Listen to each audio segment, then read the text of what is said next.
Good afternoon. It's Monday, May 5th, 2:02 p.m., and I hereby call to order the Budget Committee of the Memphis City Council. Ms. Mauricio, would you please call the roll? Councilwoman Walker. Present. Councilwoman Cooper-Sutton. Present. Councilman Dr. Warren. Present. Chair Carlisle. Present. The chair is here, observes a quorum. We are beginning our fiscal year 2026 budget hearings. The council passed a series of procedures, and so we began with a roll call. If there's any council member that wishes to bring any new or old business, now would be the time. If there are any members wishing to be recognized, please let me know. Seeing none, we'll move on.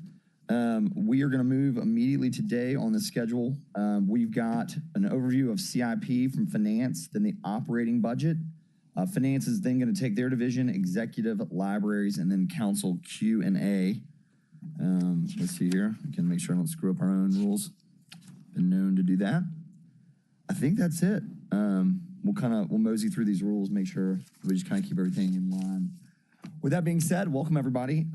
Chief Person, the floor is yours, sir.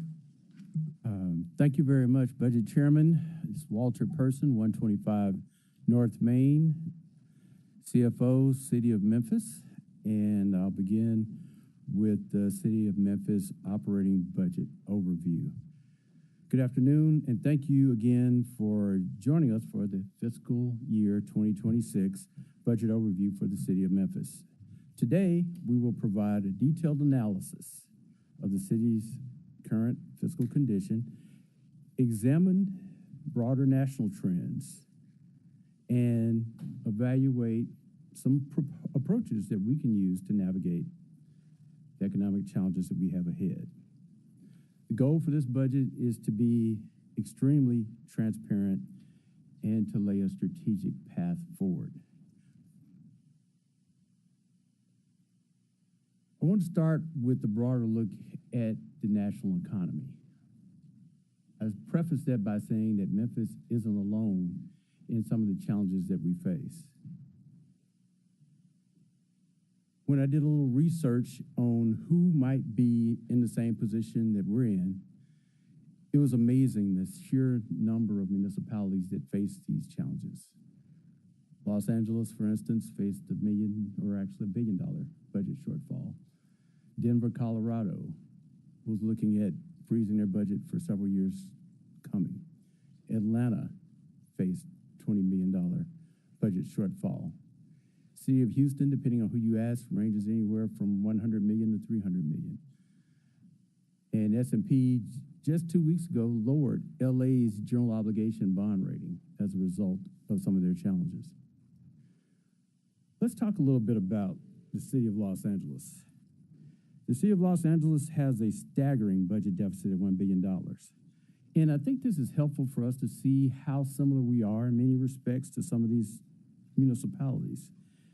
Key factors that they face include sales tax revenue shortfalls, the expiration of COVID-19 funding, and of course, rising costs due to inflation. In response, Los Angeles is talking about laying off nearly 1,700 workers. They're discussing program cuts and tapping into general fund reserves. They're also working very closely with their employee associations, especially their first responder associations, around reducing embedded salary increases. Austin, Texas is facing a $33.4 million shortfall. Austin is looking at a decrease in sales tax revenues as well as the cancellation of a projected $50 million federal grant. They're discussing ways to adjust their budget allocations and potential revenue enhancements that will involve their city council votes. Houston, as we talked about earlier, is facing over $200 million likely in budget shortfalls. Again, same culprits: federal funding shortages, inflation, overtime spending is a big driver in Houston, and of course, deferred maintenance. Their proposed solutions include budget cuts, hiring freezes. They're conducting efficiency audits, making sure that they're getting the most out of every dollar they can spend, and early retirement for some of their longer-term employees. And finally, I wanted to talk a little bit about San Francisco Municipal Transit Organization, because we're facing our own transit woes here in the city of Memphis as a result of declining parking revenues and other revenues and expiration of COVID funding, which our own transit agency had a great deal of. They're looking at raising taxes on parcels as well as sales. They're looking at Sunday parking meter changes and other changes to drive additional revenues. Long story short, a lot of folks are facing a lot of challenges. But with that, let's talk a little bit about what we're facing here.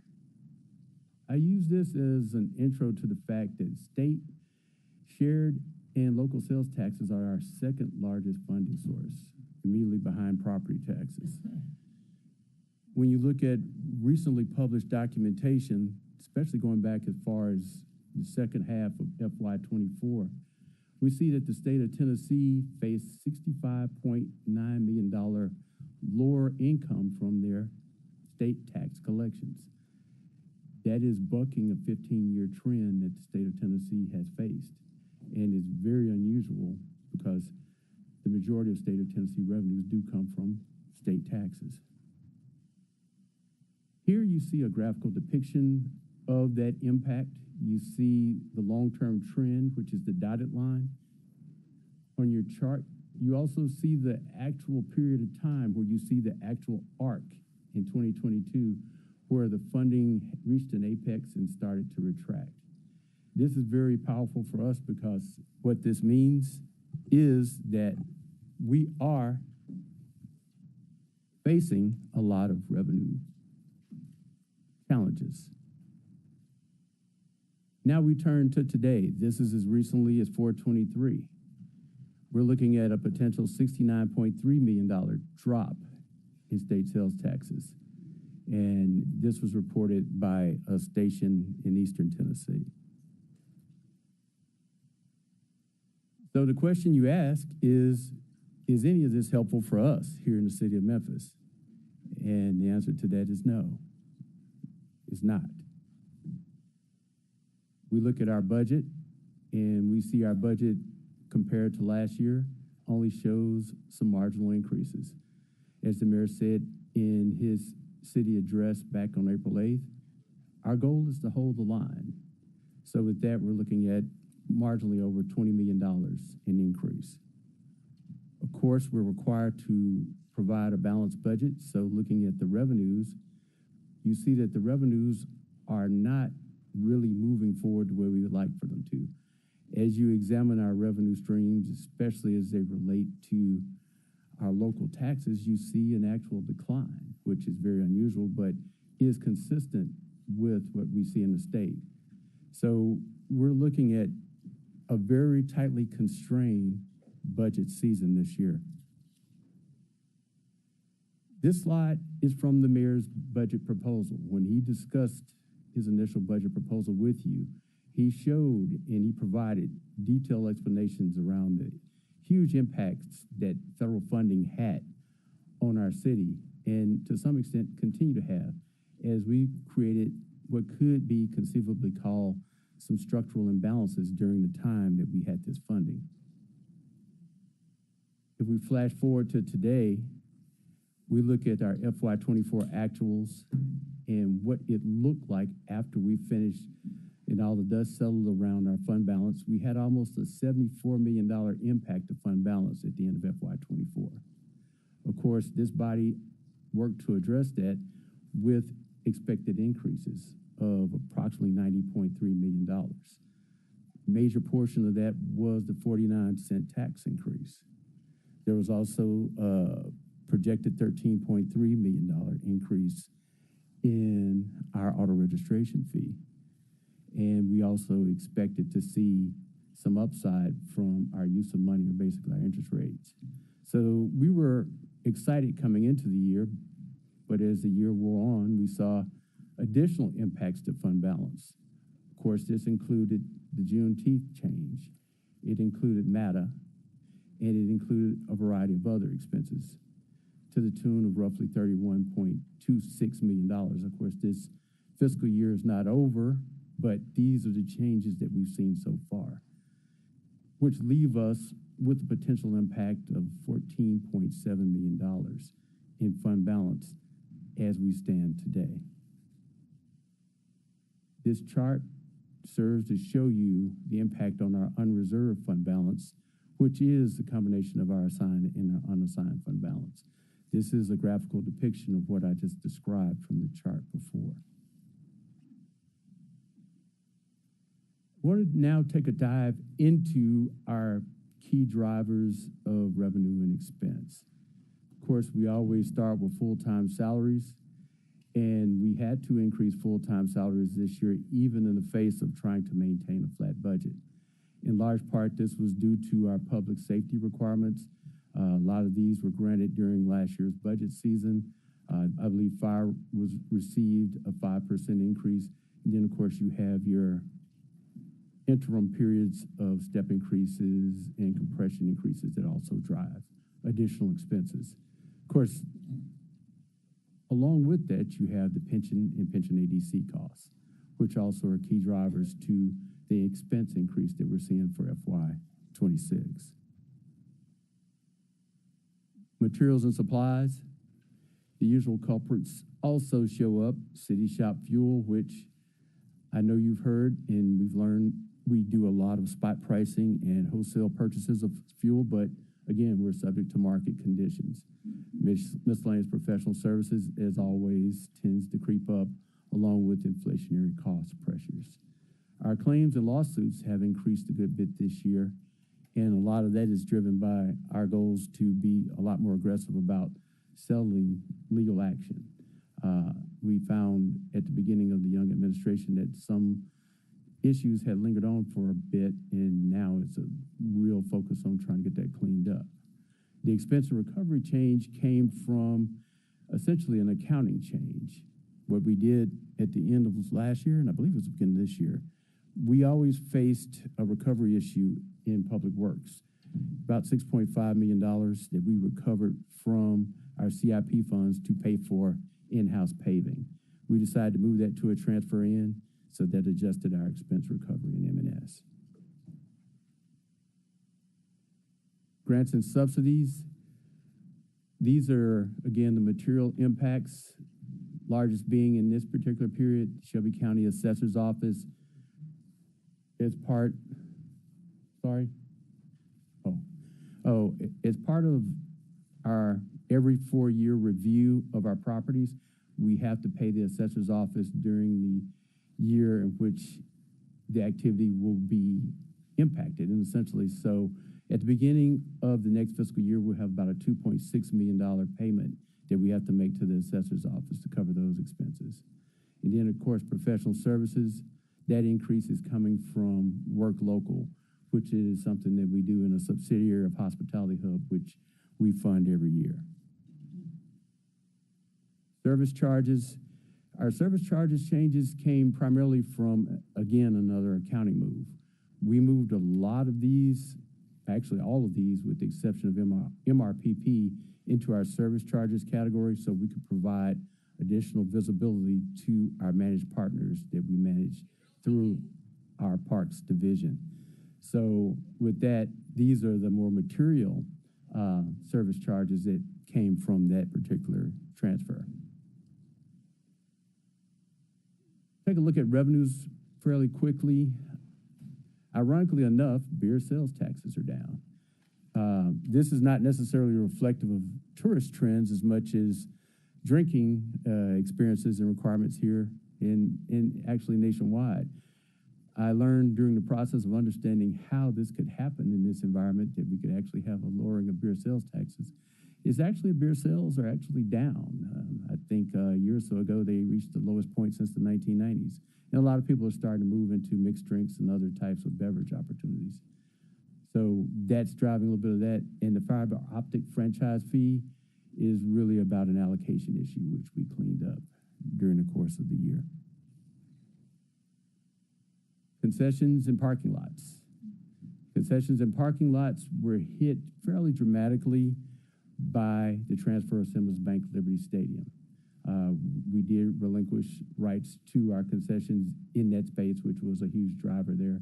And we did provide additional, I think, support for a number of designated parking spaces surrounding the stadium.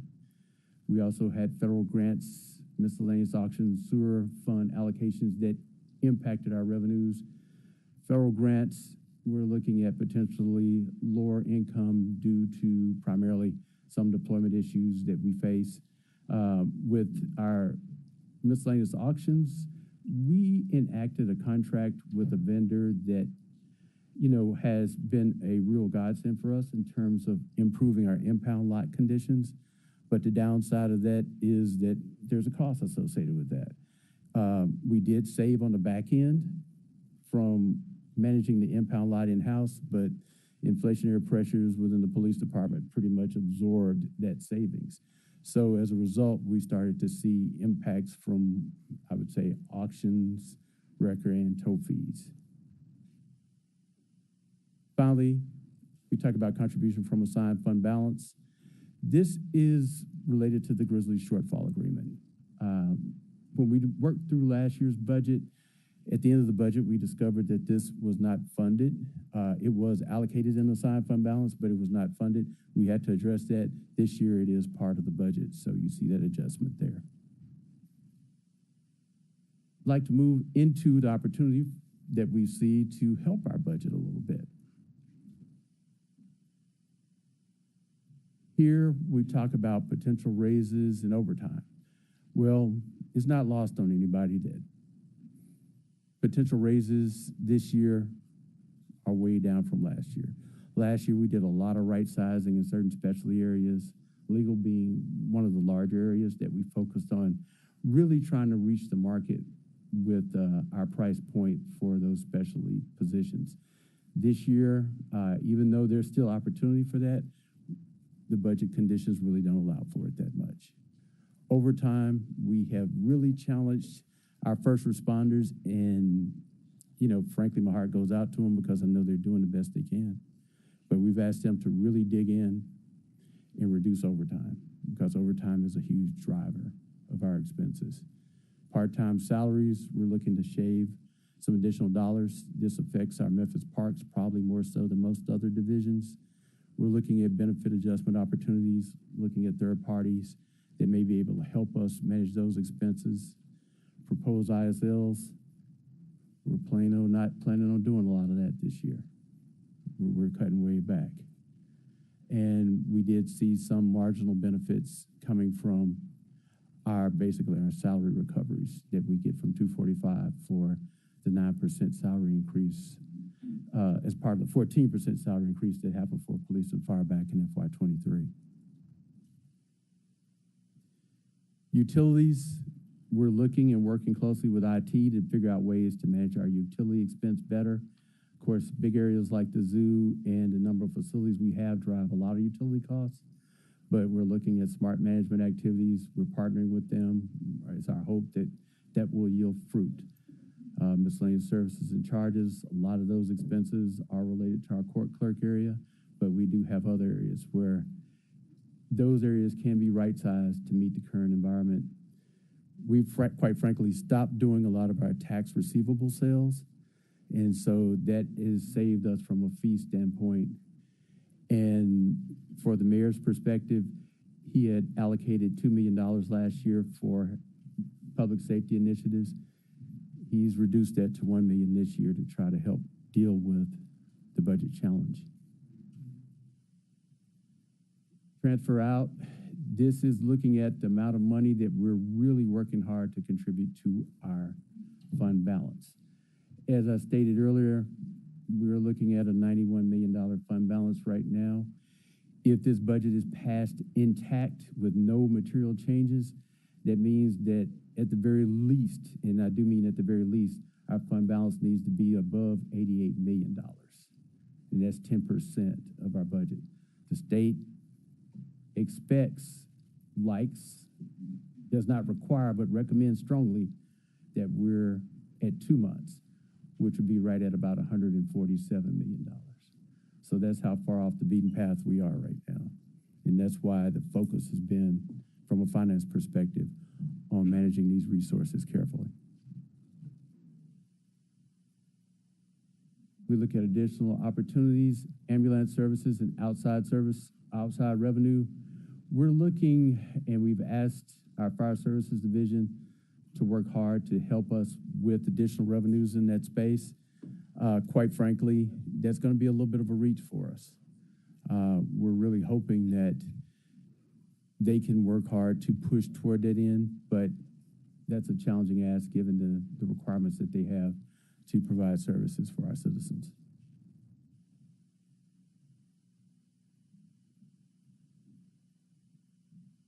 We look at our opportunities in the cash management space. $6.4 million over last year's budget amounts.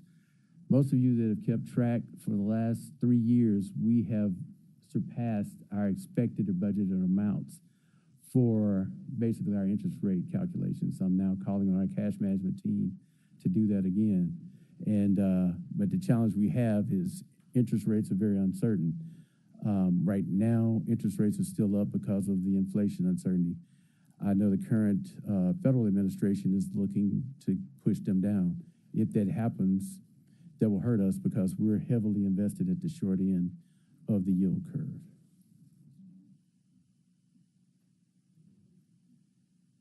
I want to move now to look at the sales tax referendum fund. Typically every year there's some discussion around the sales tax referendum fund, and I thought I'd take time to kind of cover that in a little bit more detail this year than we typically do.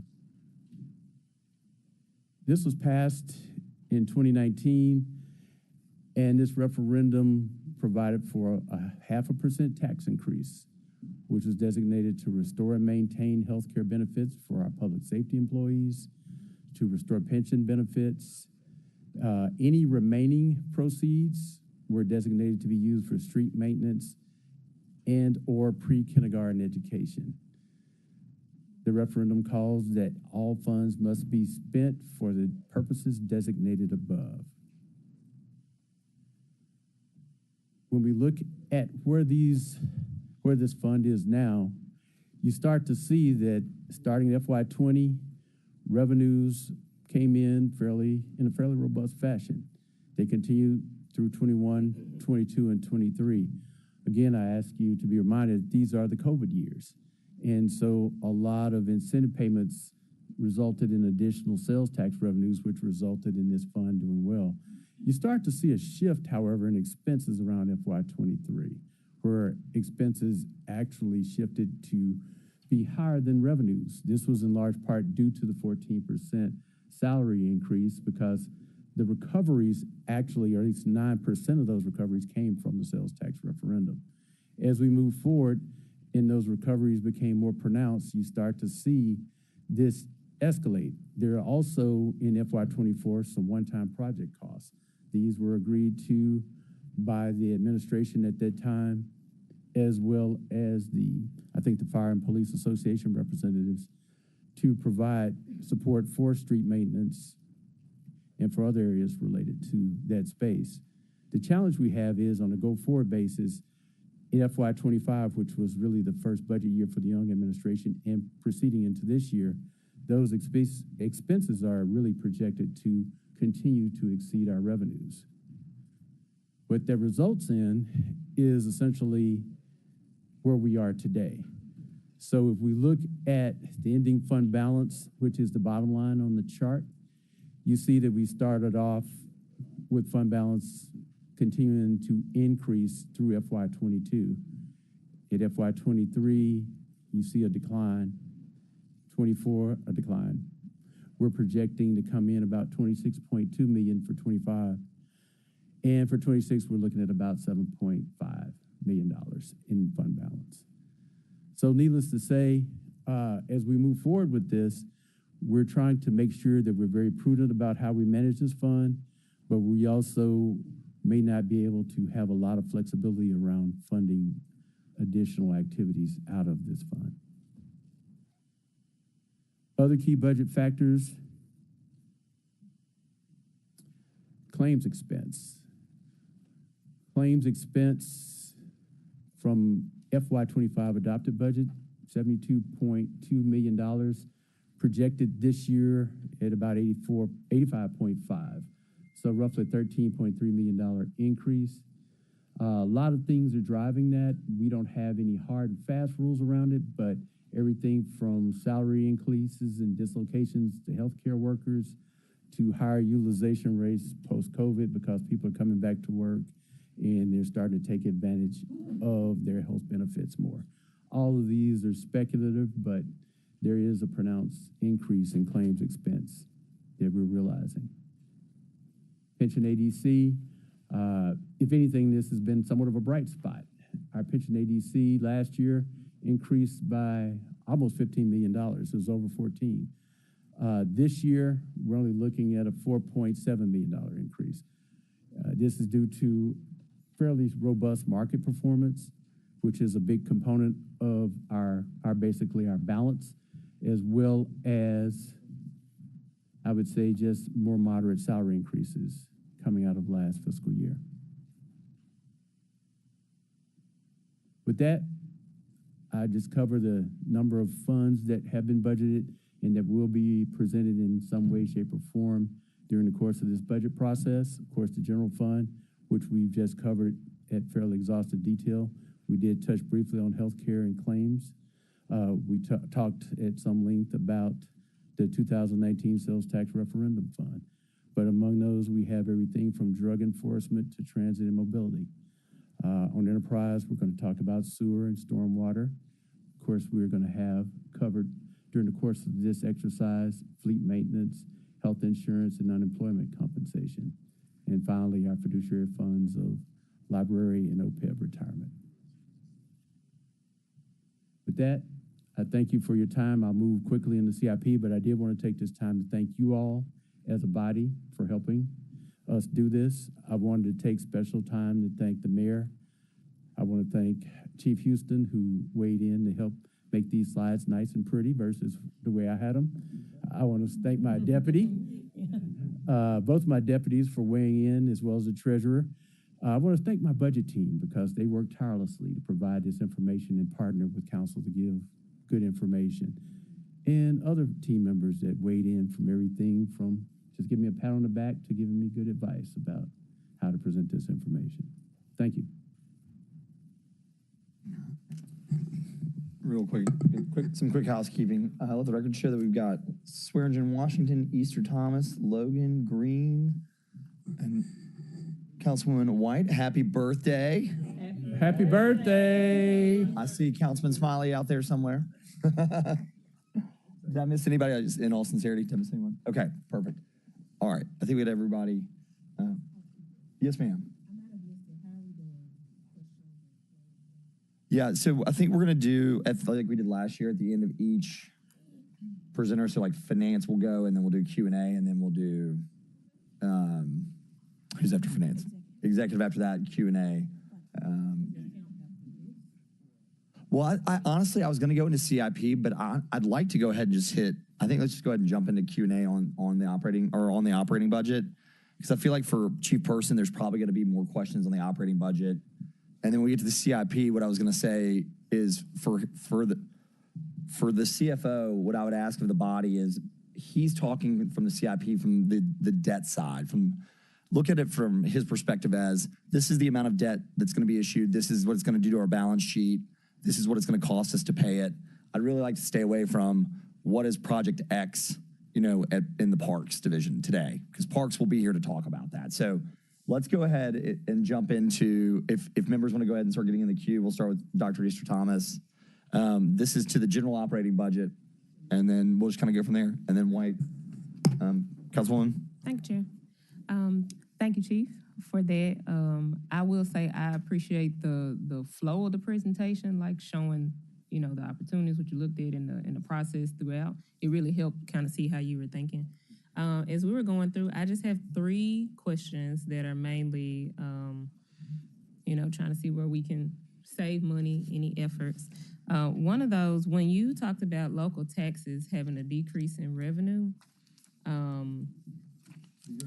that slide is, think 22, slide 22. I don't know if you're gonna show it. And it's an asterisk at the bottom where you brought up too about beer and sales tax, and then also decrease in our sales because of Mississippi and Arkansas. Is there a way, I don't know if we can get this from the Tennessee Department of Revenue, is there a way to see what particular sectors or categories have reduced taxes? Like, for example, okay, you put beer and sales on here, so that's a category. Is it big box retailers that we're seeing it reduce from? Is it restaurants? Just because in my head, I'm thinking, okay, well, if we know where the sales tax is, where we're losing it at, where we're losing it across the lines, is there something we can incentivize with what we already have to bring it back over? That's just a question on, like, can we get categorized versions of where we're losing the money at? We can say, yeah, we're losing it to Mississippi, but what are we losing? And is it, I know you might not have it now, but, No. or do you have it now? Oh, no, I was going to say, surprised. I would actually love that information. Yeah, is it a way we can get I that? asked a related question to my comptroller about 7 or 8 months ago. I said, I want to dig down because I'm a data guy by nature. That's what Yeah. I like to do. But my understanding is I'm not able to see that information at that level of granularity, but I will continue to ask the question, Councilwoman, Okay. because I think it's a very germane question. Yeah, just because I know they would have to know, and we have some areas that we probably can get people to stay here for if we encourage that to happen. Okay, the second question is on the sales tax revenue, the referendum. What slide is it? 32. Just 34, I think. A question on, I know you said it's not a lot of flexibility for additional expenses. Is there any flexibility in the way that the current expenses are proportioned? And I ask this mainly because as we're getting ready tomorrow to have another discussion about pre-K and just seeing the numbers on paper and comparing it simply to street maintenance, which is a line above it, spending double on potholes than we do on kids is kind of crazy. So is there any flexibility in the expenses we do have in those number amounts that we use? Well, Councilwoman, that's a great question too. The only thing I'd say about it is this fund becomes really relevant because whatever you remove from this fund comes back to the general fund almost. So, Well, not remove it. I'm just saying they're already on the line. right. So is there room in not removing it, but allocating more to another line and decreasing it from another line? Is that flexibility possible? Well, yes, it is possible to do it, but I guess if I allocate more to say, let's say I allocated 500,000 more to pre-K and 500,000 less to street paving, then the general fund would make up that $500,000. The general fund would have to make it up. Right, because a lot of the street paving is funded from 245 back to the general fund. To clarify that though, it's basically saying it's a zero-sum game unless you wanted to cut something, like actually hard cut it. So that there's option B, which is, option A is it's a zero-sum game. If you pull from one, it's got to come from the other. Or you basically make, we and the administration, or we make the decision to cut that thing out of the budget altogether or reduce the level of service is probably the clarification there. Okay. So the answer is yes. Thank you. And then last question about the increases in healthcare expenses. And this is just a question. I don't know if this is an HR question. But on the asterisk, I forgot what slide that is. But on the asterisk you had down there about we're spending more on prescriptions, they're utilizing the insurance, and then also chronic medical conditions. Is there anything that we currently have? Because I don't know, so I'm not saying we don't. Is there anything that we currently have? And I guess half the question is, how robust can we legally get as a city in heavily incentivizing and volunteering and encouraging employees to utilize the preventative care that we have available with Blue Cross Blue Shield insurance. Because like a lot of the stuff, and this is just me talking, a lot of the stuff I don't know unless I open the things they send in the mail. Right. And if it's not a bill, sometimes I don't open the things they send in the mail. But I opened one and I read it for this year, and it had like 20 things that you can go and do that's incentivized, like getting a checkup, getting smokers, Absolutely. whatever, dietitian. You can get I saw a lot of things on there. You can go to the chiropractor. They incentivize stuff like that. So right, it's like a million things on there. So how, and you might not be able to answer, like I said, this might be an HR thing, but if we have some type of robust focus on preventative stuff for our employees, maybe in a year, that'll help us out with some stuff. Because if you say you're going to all this preventative stuff, then it means your claims shouldn't be as high as they were this year, because you're actually doing the things that's provided within your network of Blue Cross Blue Shield. So my question is, how robust can we legally get? Like, hey, I don't know, departmental competitions or whatever. Like, can all your employees in this department go get your annual screening? Like, how encouraging is the word I use? Can we get with that to see if that helps us out? Well, I'd say this. I don't want to take the opportunity to speak for Chief Fouché in this regard. And I exit again. But I'll say this. I think that from a marketing or kind of a communication perspective, we can be fairly aggressive in saying, and I think that they are. I mean, I think last week I got something in the mail from Total Wellness about some type of little device that you can use to incentivize you to exercise. I don't know if it's like a cattle prod or not, but whatever it is. I mean, cattle prods might be cheaper than prescription. It's like, I was like, boy, that sounds a little scary. But, I mean, it might be something that's worthwhile, but I think we can't necessarily pull back the veil. Of course, you know this already, Doctor, but we can't pull back the veil of who's not doing it for HIPAA reasons. But we can talk at some length about, are you doing it? Consider this, because these are benefits that you're not really utilizing fully. Okay. I'll exit again with Director Fouché. All right, thank you, Sharon. Thank you. Thank you. Chief. That's what I was going to ask. That was my question. Okay. Yes, ma'am. Thank you. Councilman White is out of the queue. Any other, Councilwoman Green, floor is yours. Thank you, Chair. Thank you, Chief Person. I am curious about a couple of things. One, I think you can answer pretty quickly, so I'll start there. You, on slide 14, say declining revenues are the reason for tighter constraints on expenditure growth. And I know we, as a body, not me, not some other people up here, passed a 49-cent sales tax last year. So we increased revenue significantly. We also doubled the vehicle registration fee. How much did the lack of collection in a timely manner end up costing us in our revenues? Yes, ma'am. In terms of where we're projecting to come in on that number, we projected 13.3 million to come in, which was just a plain doubling. We at the time thought that was a conservative posture because we were doubling both commercial and passenger. However, the revenues now are trending toward about 16 million, so there's a gap of about 10 million that we're looking at as we close out FY25. So that 10 million is strictly from the lack of timely collection on the vehicle registration fee. Well, the reason I couched it that way is because it could be possible that there's a downturn in the number of vehicles that are also going through. I don't have clear visibility to that because we usually get lump sum numbers from the clerk's office. But we didn't start the actual doubling until Right. February. Well, we did the commercial in January, but to your point, we did start the passenger in February. Yes, ma'am.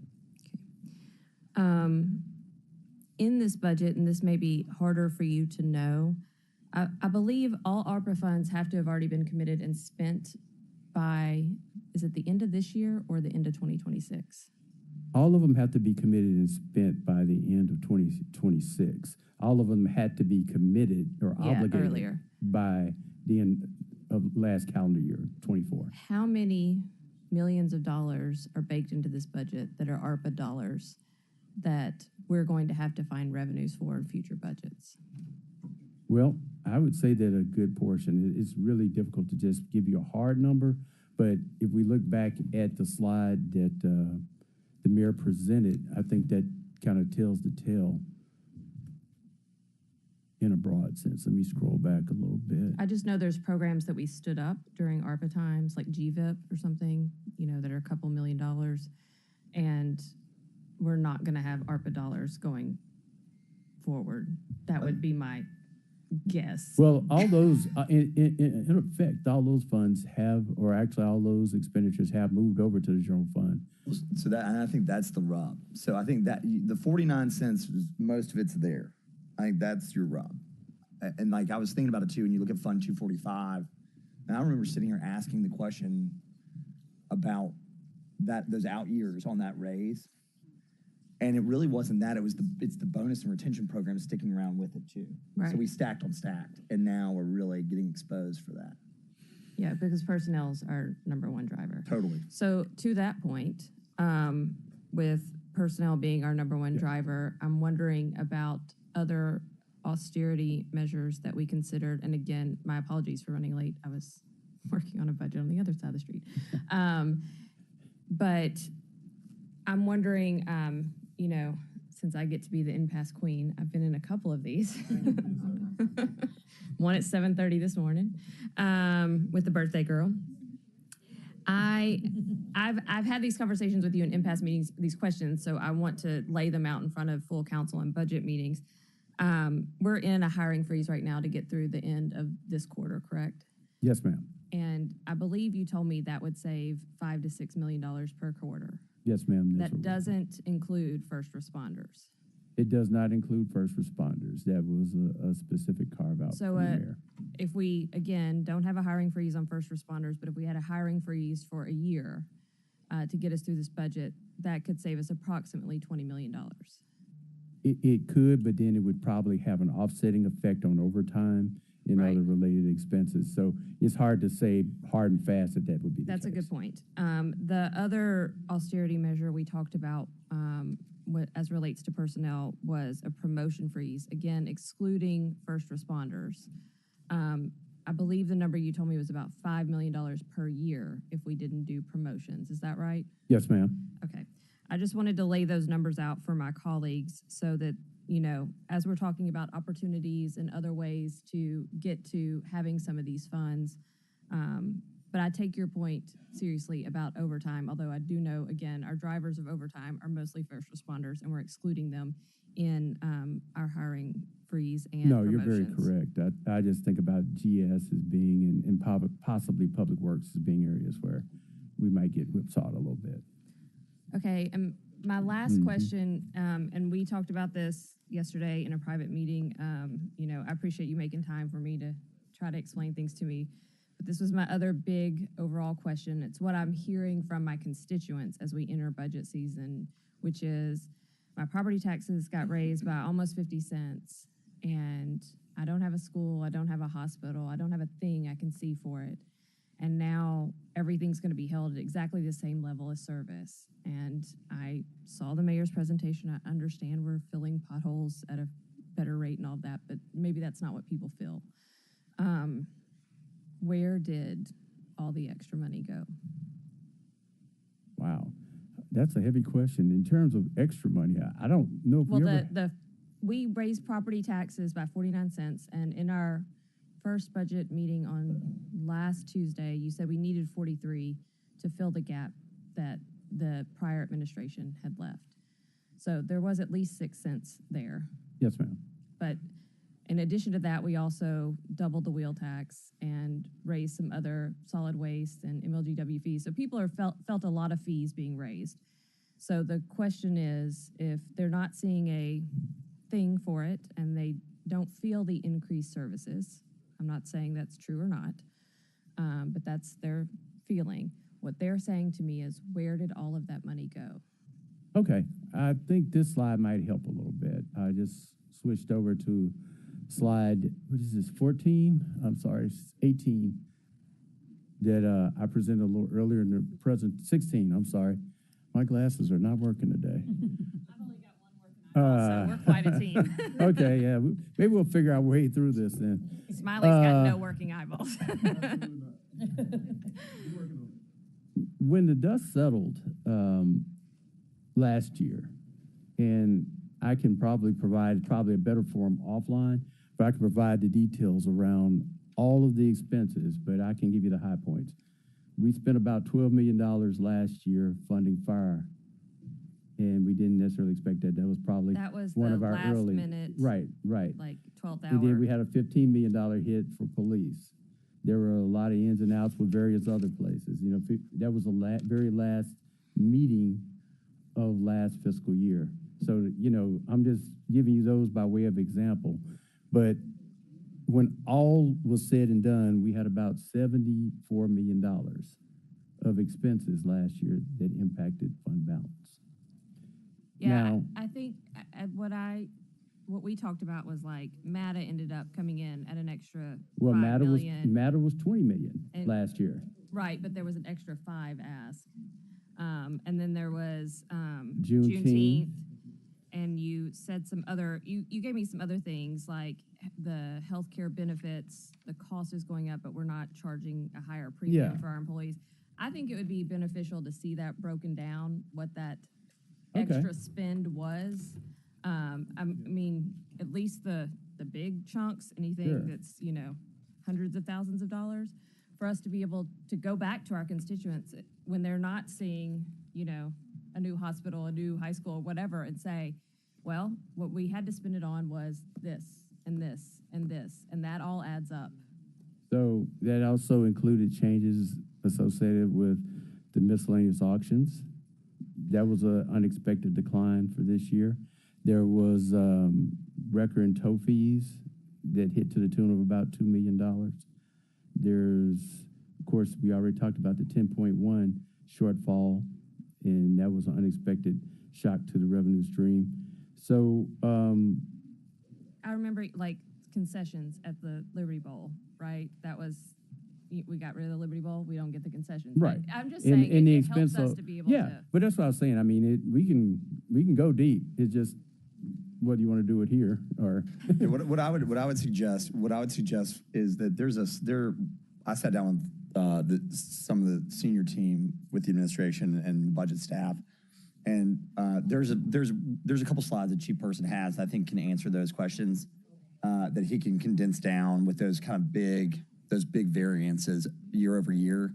Because I do think one of the things that, to be fair too, is, and I was a part of it, but you know, we artificially held you're right. A lot of people took a lot of hits with fees and taxes, but there was so much being artificially held low.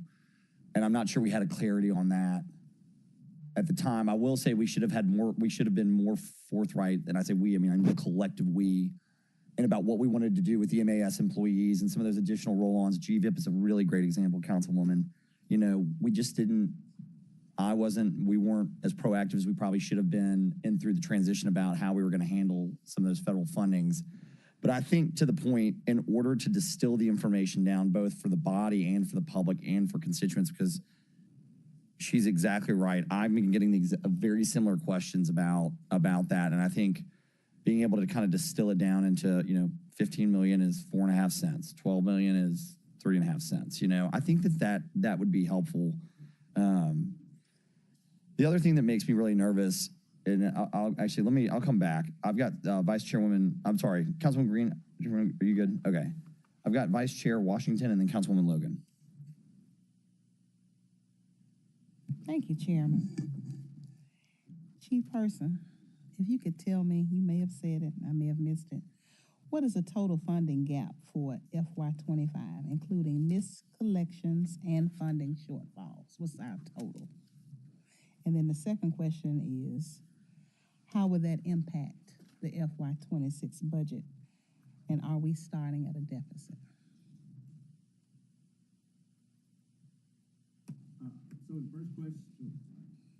So the first question, what are we looking at right now? We're looking at about a $14 million gap right now as we sit today, which if you look at it being on a $1.4 million a cent, roughly a 10-cent gap. in terms of our shortfall. We are taking measures, as Councilwoman Greens pointed out. We're looking at overtime restrictions. We're looking at hiring freezes. We're considering other measures. I think we've talked about them individually and collectively to try to control some of our expenses. We're really visiting every type of measure we can in this short window of time. But with that point being made, that's what this slide is really trying to depict at a high level. If that carries through, yes, we will be starting in a deficit position going into FY26. At a minimum of $14 million. Around $14 million, yes, ma'am. Of course, you know, the challenge we have, the year is not over yet, so we still got another, I guess, almost 2 months left, so fingers crossed on Have we collected any that. money from the wheel tax? Ma'am? Have we collected any money? Yes, we are collecting money now from the auto registration fee. Again, it's not, you know, we lost a lot of ground, and so we're collecting now, but we're just collecting at the current rate. Thank you, Chief. Great questions, Vice Chairman. Councilwoman Logan, and then, excuse me. Regressing to a 12-year-old boy. Councilwoman Logan, and then Councilman Warren. Thank you, Chair. Thank you all for your presentation and for your hard work. Couple of questions. So exactly how much money are we required to have? Did you say 88 million? Well, there is no requirement in these spaces. The requirements usually dictated by the market. So this is kind of how we determine requirements. The state suggests and recommends that we have 2 months, roughly a little over 16%, which would be $147 million. Okay, 147 for this current budget. We haven't been there. Council or Budget Chairman has spoken to that many times.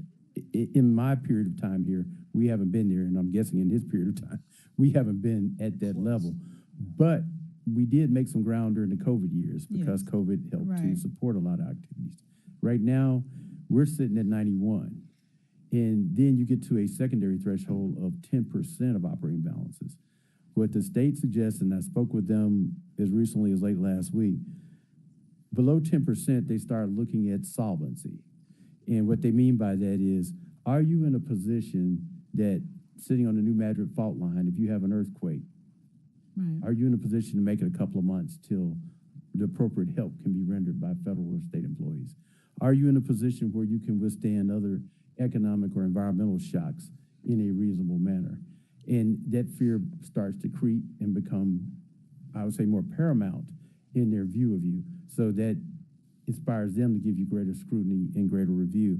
At the same time, the bond markets also come in and say, boy, you're getting a little tight there on fund balance, so we're going to have to start downgrading you, similar to what happened with the city of Los Angeles. At that point, all of our costs of borrowing go up.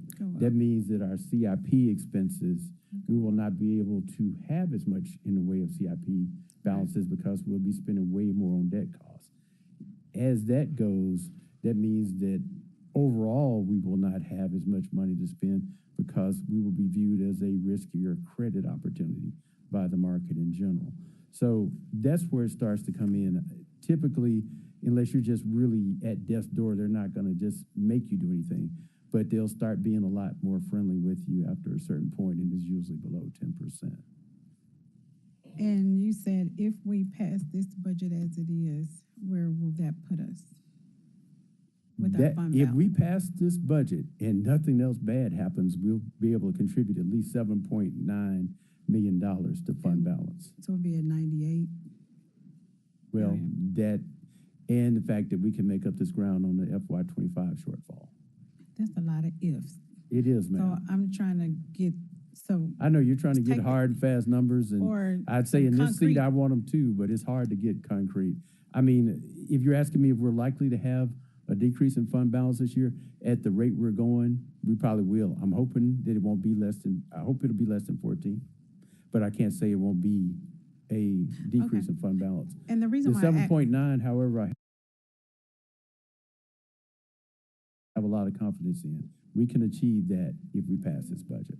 Okay, the reason why I asked that is because this is, I mean, it has long-term implications if we get below that and we really, our credit goes up and things like that. It's not just a matter of this year and what it looks like this year. And we also know that there's a debt cliff next year. So why is it, I noticed in the book that, in this book, that there were a number of, there was an increase or proposed increase in personnel services in almost every area. And I'm wondering, because of the seriousness of our situation, our financial situation, why aren't we seeing it flat in more places than we are? Because I don't want the state to come down on our watch and say, hey, you guys need some help, as they are for the school system and as they are for other, there's so many eyes on Memphis right now. We have to be very strategic and very intentional about this. And so I was in impasse this morning and made a decision, but that was based on information I somewhat didn't have all of this information. And another part of it was we have a lot of, say, cars sitting up, not being fixed and things like that that are costing as well. So trying to look at everything strategically and know and realize that one thing affects the other. This entire budget is going to affect our rating, and that's going to affect our long term. So I really would like to hear why this is not as flat as I thought it was going to be, or we had anticipated in a lot of areas that could wait 1 year, so that we all stay solvent and we all stay prepared for disasters, stay prepared for things, the unknown, and all of us will have a win next year. If you could, elaborate on that, because I don't know if we're really seeing that, because I know we have some new departments or new offices and new things like that. So if you could kind of share, I greatly appreciate it. I know some of that we need, but I don't Yes, know if ma'am. it could wait to next year.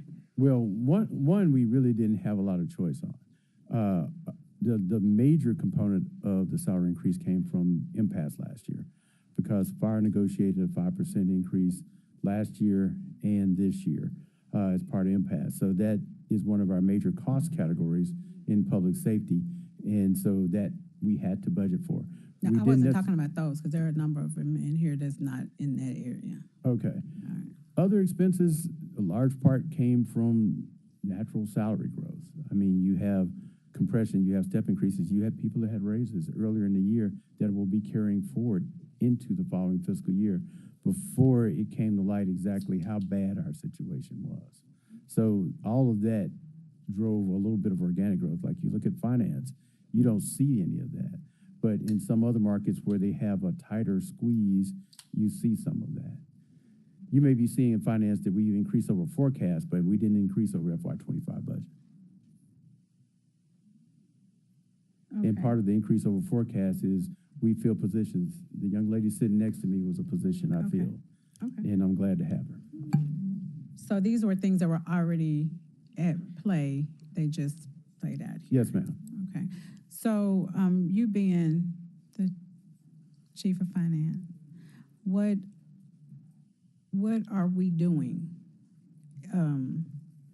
intentionally to freeze areas and, not bring on new areas to keep us solvent? Well, I've worked very closely with the gentleman to my right. Well, maybe I'll let him. No, I'm saying that we have agreed to carry on hiring freezes and overtime restrictions. We both, along with Chief Fouché, sit on a committee that approves anybody that brings a single or solitary soul on board on a go-forward basis. That will go on for as long as it needs to go on. We've requested from our major divisions overtime restrictions. We've gotten a certain amount of agreement from that. Of course, some overtime is inherent. It's going to come in. But anything that's beyond that has got to go. We're cracking down on things like what we call kind of goodwill gestures, especially on part of our larger divisions, such as protecting entities for no recompense, no additional funding. So those are revenue generation opportunities. We're looking at fees and investigating those to see if there are additional fee opportunities. We're looking at reducing our utility expenses, especially in places like the zoo, through smart metering. There's quite a few things that we are pursuing. Oh, great. Okay, and I appreciate that. Those are the types of things I was talking about, as well as, I know we talked about the overtime for the different events and things like that. Did we move forward in that? And, Chief, I hear you.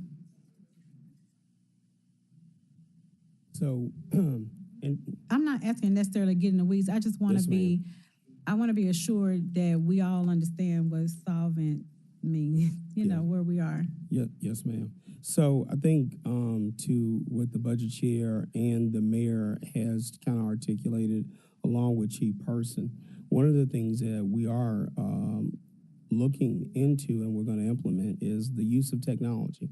One of the things that, and I'm talking about technology in lieu of having the person in the seat. We've tried several iterations and several opportunities in which to hire for certain positions, and they've been difficult to fill. But there are technical ways to provide that service. We will move forward into next year. We've done some review of some of our divisions where we can consolidate functions. We're probably not going to lose people, but we can consolidate functions and we can move forward. One thing that Chief Person has talked about as well is just the way that our city is spatially laid out. We're sparsely populated, and we're providing services to the extent that we may not be able to kind of provide.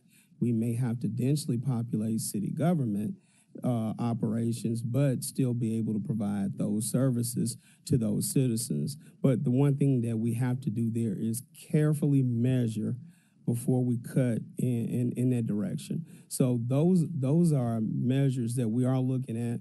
As Chief Person mentioned, a lot of that salary or personnel growth is coming from other instances where you reduce the full-time, but you may have to increase the part-time. You do have certifications and various classifications that are being paid year after year after year. So that one-time salary increase may multiply in subsequent years. Thank you. Thank you, Councilwoman. Councilman Warren. Thank you. This is sort of specific as we're looking at this budget. Some of the funding sources that we have for special programs such as GVIP are federal grants that we have to spend money to get the money back from. How do you account for that type of thing in this budget when we're getting the money from the feds, but only after we spend it? How does that come out, and how can we show people that, we're actually making this a neutral type of situation? Thank you, sir. For that question, what we typically do is we work very closely with the divisions where that impact is felt.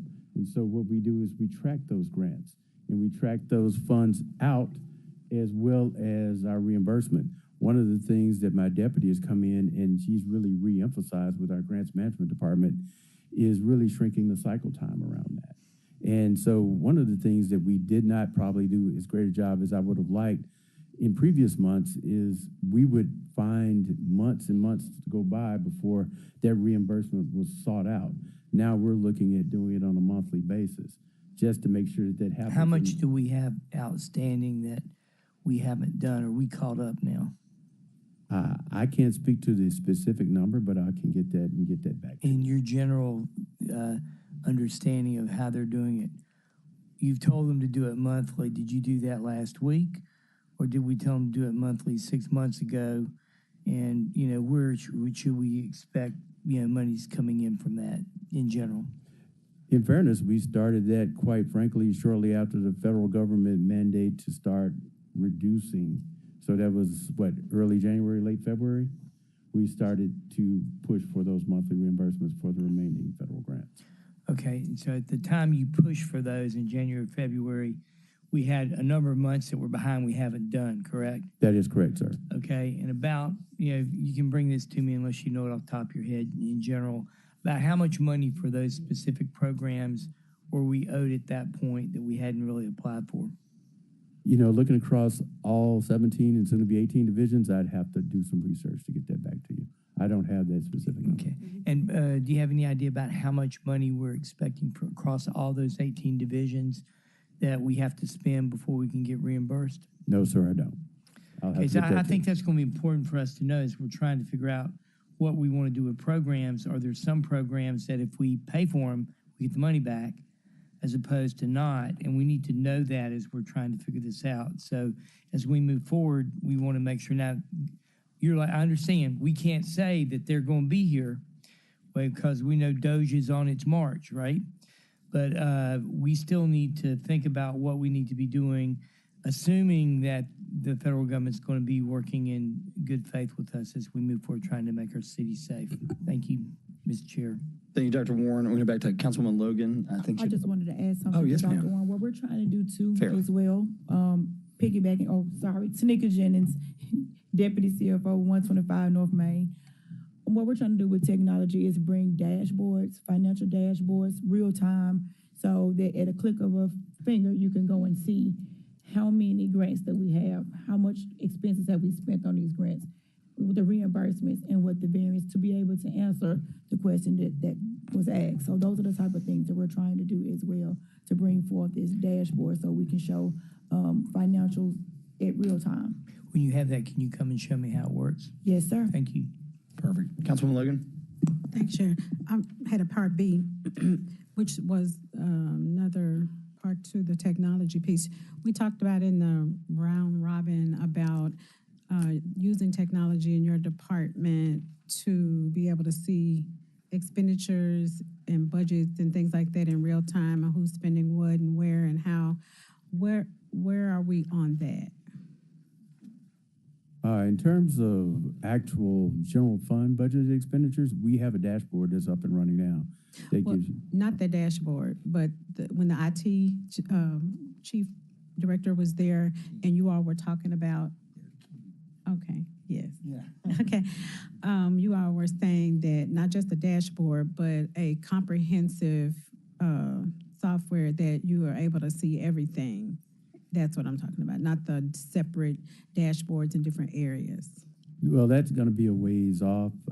Part of that will come as, I would say, Director Keene, or actually Chief Keene, rolls out a lot of more of his initiatives. I mean, part of that's going to be involved with us migrating to a new Oracle platform in finance that gives us greater visibility to our operational metrics that are already in that cloud framework.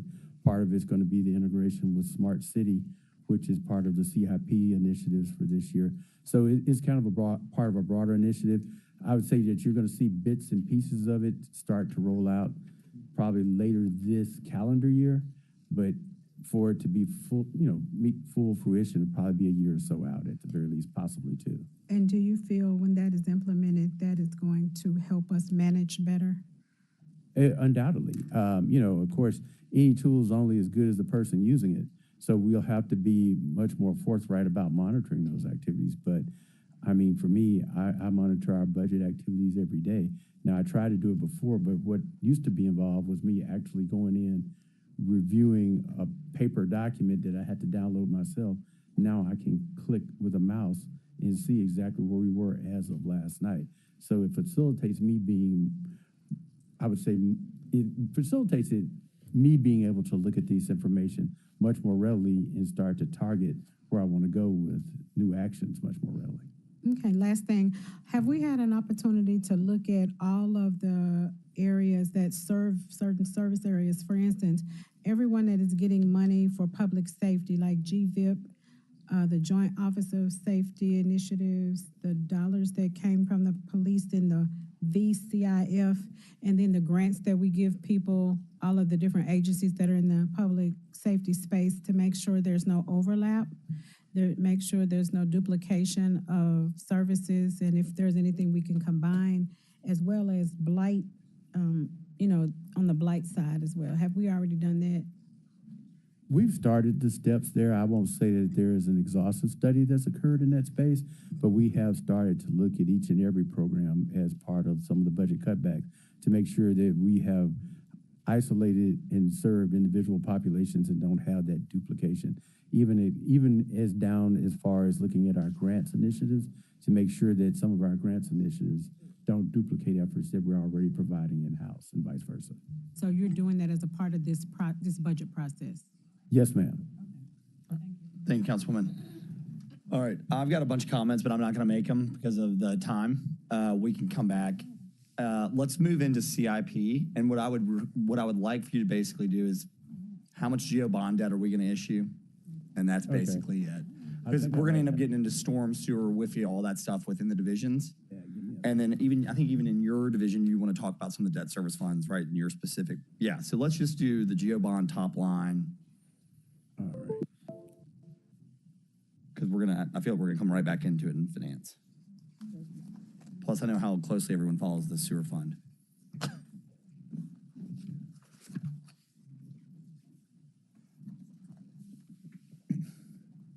Yeah, I mean, I guess I'll make some general comments while you're pulling this up. So from where I'm sitting, there was a lot of cleanup. We're probably well positioned in a go forward basis from a finance standpoint of, I think where the finance team says we know where we are, meaning day to day, operationally, they know where they are, cash on hand, obligations. I think it's taken some time to get us there. The things that really bit us, that were in our control but weren't in our control, were the raises and the positions. The MATA loan that is basically a bad debt loan now was devastating. I think at the time we'd gotten before COVID, I think our unreserved fund balance was around $93 million, maybe 103. And then we got it back, it went down right at the beginning, and then we got all the way up to 114 million. And then we just got smoked.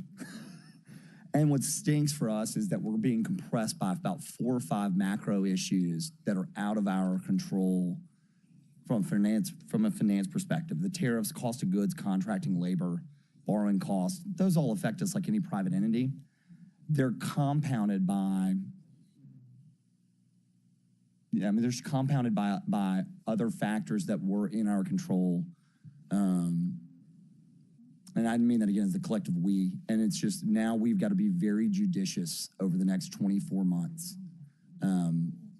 I don't know that there will be a more critical time period to set the city up for success or failure. And, yep, Sam, you go write that down. Perfect. Forget you're always sitting there in the corner.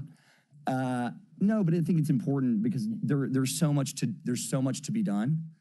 And we have the opportunity to do it. We just need to be, again, very judicious. I'm really proud to hear the council continue to insinuate themes of austerity and making sure, but being surgical, like not just saying, hey, I want 10% cuts across the board. I want surgical hiring freezes, because hiring freezes we've done before. The city got itself in a really, really, really bad way just by doing across the board hiring freezes. So, I mean, now that we're up, I'll stop talking, but there's so much to unpack that has to go well, because we just cannot afford another series of mistakes.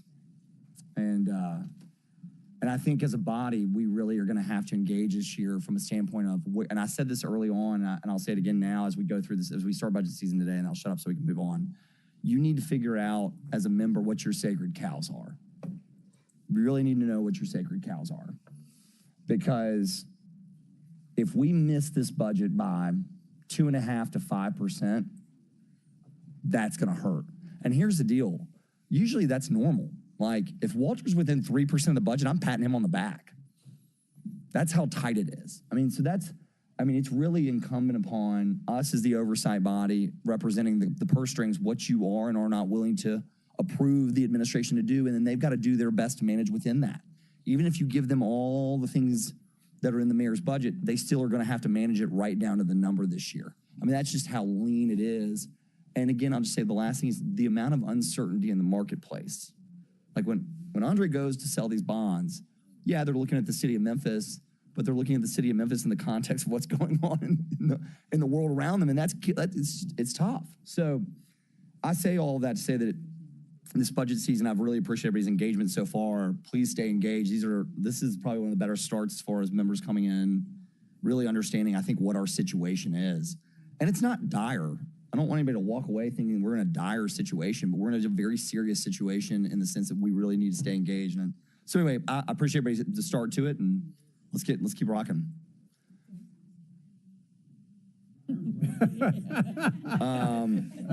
Dire for me would be in accounting. Yeah, and in accounting we have the going concern provision, right? Is your business a going concern? We are still a going concern and will be.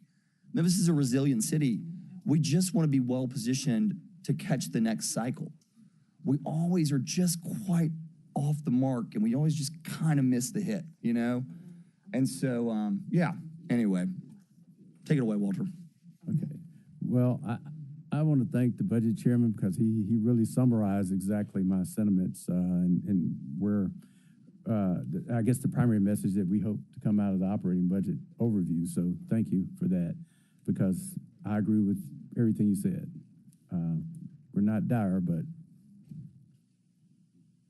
we got some stuff to do. With that, let's look at CIP. I'll start off. Thank you again for having me. We're going to go over a high-level review of CIP today. It will focus on the years FY26 through FY30. Of course, CIP, by way of explanation, is what we use to invest in infrastructure for the city. We use CIP to fund roads, facilities, public safety assets, parks, and other things of that nature. We always focus on what the strategic objectives are for the city, as well as our debt capacity. With that, we look at our FY26 funding plan, and to the budget chairman's point, we're looking at about $97,373,480 of general obligation bonds, followed closely by sewer revenue bond ask of about $63,500,000, stormwater revenue ask of $26,223, WIFIA roughly $12.7 million of loan capacity from WIFIA. Shoot, you would ask me that. It's Scott, isn't that your group? What is Yeah. what is that? WIFIA Scott, yeah, it's a federal loan program. Yeah. Thank you For that. Yeah, just I'll put it on the record. I'll put it on the record. It's a wastewater federal loan program in short.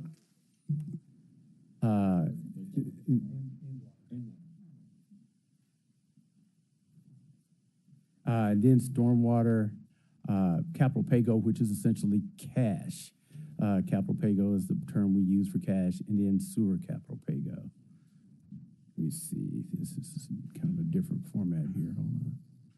Let's scroll down. Yeah. And we issue 97 roughly a year because that's roughly. Oh, yeah. Yes. So with our current bond rating, the 97 gets us right at our debt capacity, because our debt capacity is usually ranging in the mid 150s. So with $97 million a year and the remaining interest service capacity of 50 to 60, that gets us right at our debt capacity. But that's where it becomes very important to keep our current bond rating, because if our bond rating drops, then that interest rate will increase. So that 97 may become 90 or it may become 80, depending on how far we go down. So it really limits our ability to borrow. All right, let's just stop there, because we're gonna go by department, and we're behind. So I know that we're gonna get this on. So what I'd like to do, unless there are any questions specific to the amount of debt issued, what I'd like to do is recess us for a 10-minute break, and then we'll come back and we'll roll right into finance. Does that work for everybody? Okay. Director, is that okay? Everybody else, we All good? the directors here. For finance, I think we got the whole finance team ready to go. You got the whole financing. Yeah. All right, we're gonna recess. We'll reconvene at 3:30.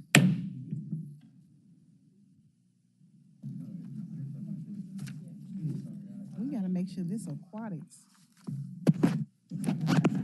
Good job. That was good.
These systems directly support our budgeting process with measurable improvements in accuracy, timelessness, and strategic planning. Our investment in technology also ensures we're building a more responsive finance division. We are aligning our performance metrics to better track success, particularly through improved processes and procedures, along with system enhancements. The finance division will complete timely monthly financial reporting. Construction requisitions will be completed in the approval time, and submitting our operating budget ordinance to the state within 15 days of the approved adopted budget, and maintaining our city bond rating at or above the current Moody and SAP ratings. These key performance indicators will help us stay accountable and transparent in the coming fiscal year. The tax freeze income limit increased for the tax relief program from $47,810 to $61,920, and this was approved by the state of Tennessee and the Memphis City Council. This means an estimate of 1,143 additional households will now qualify.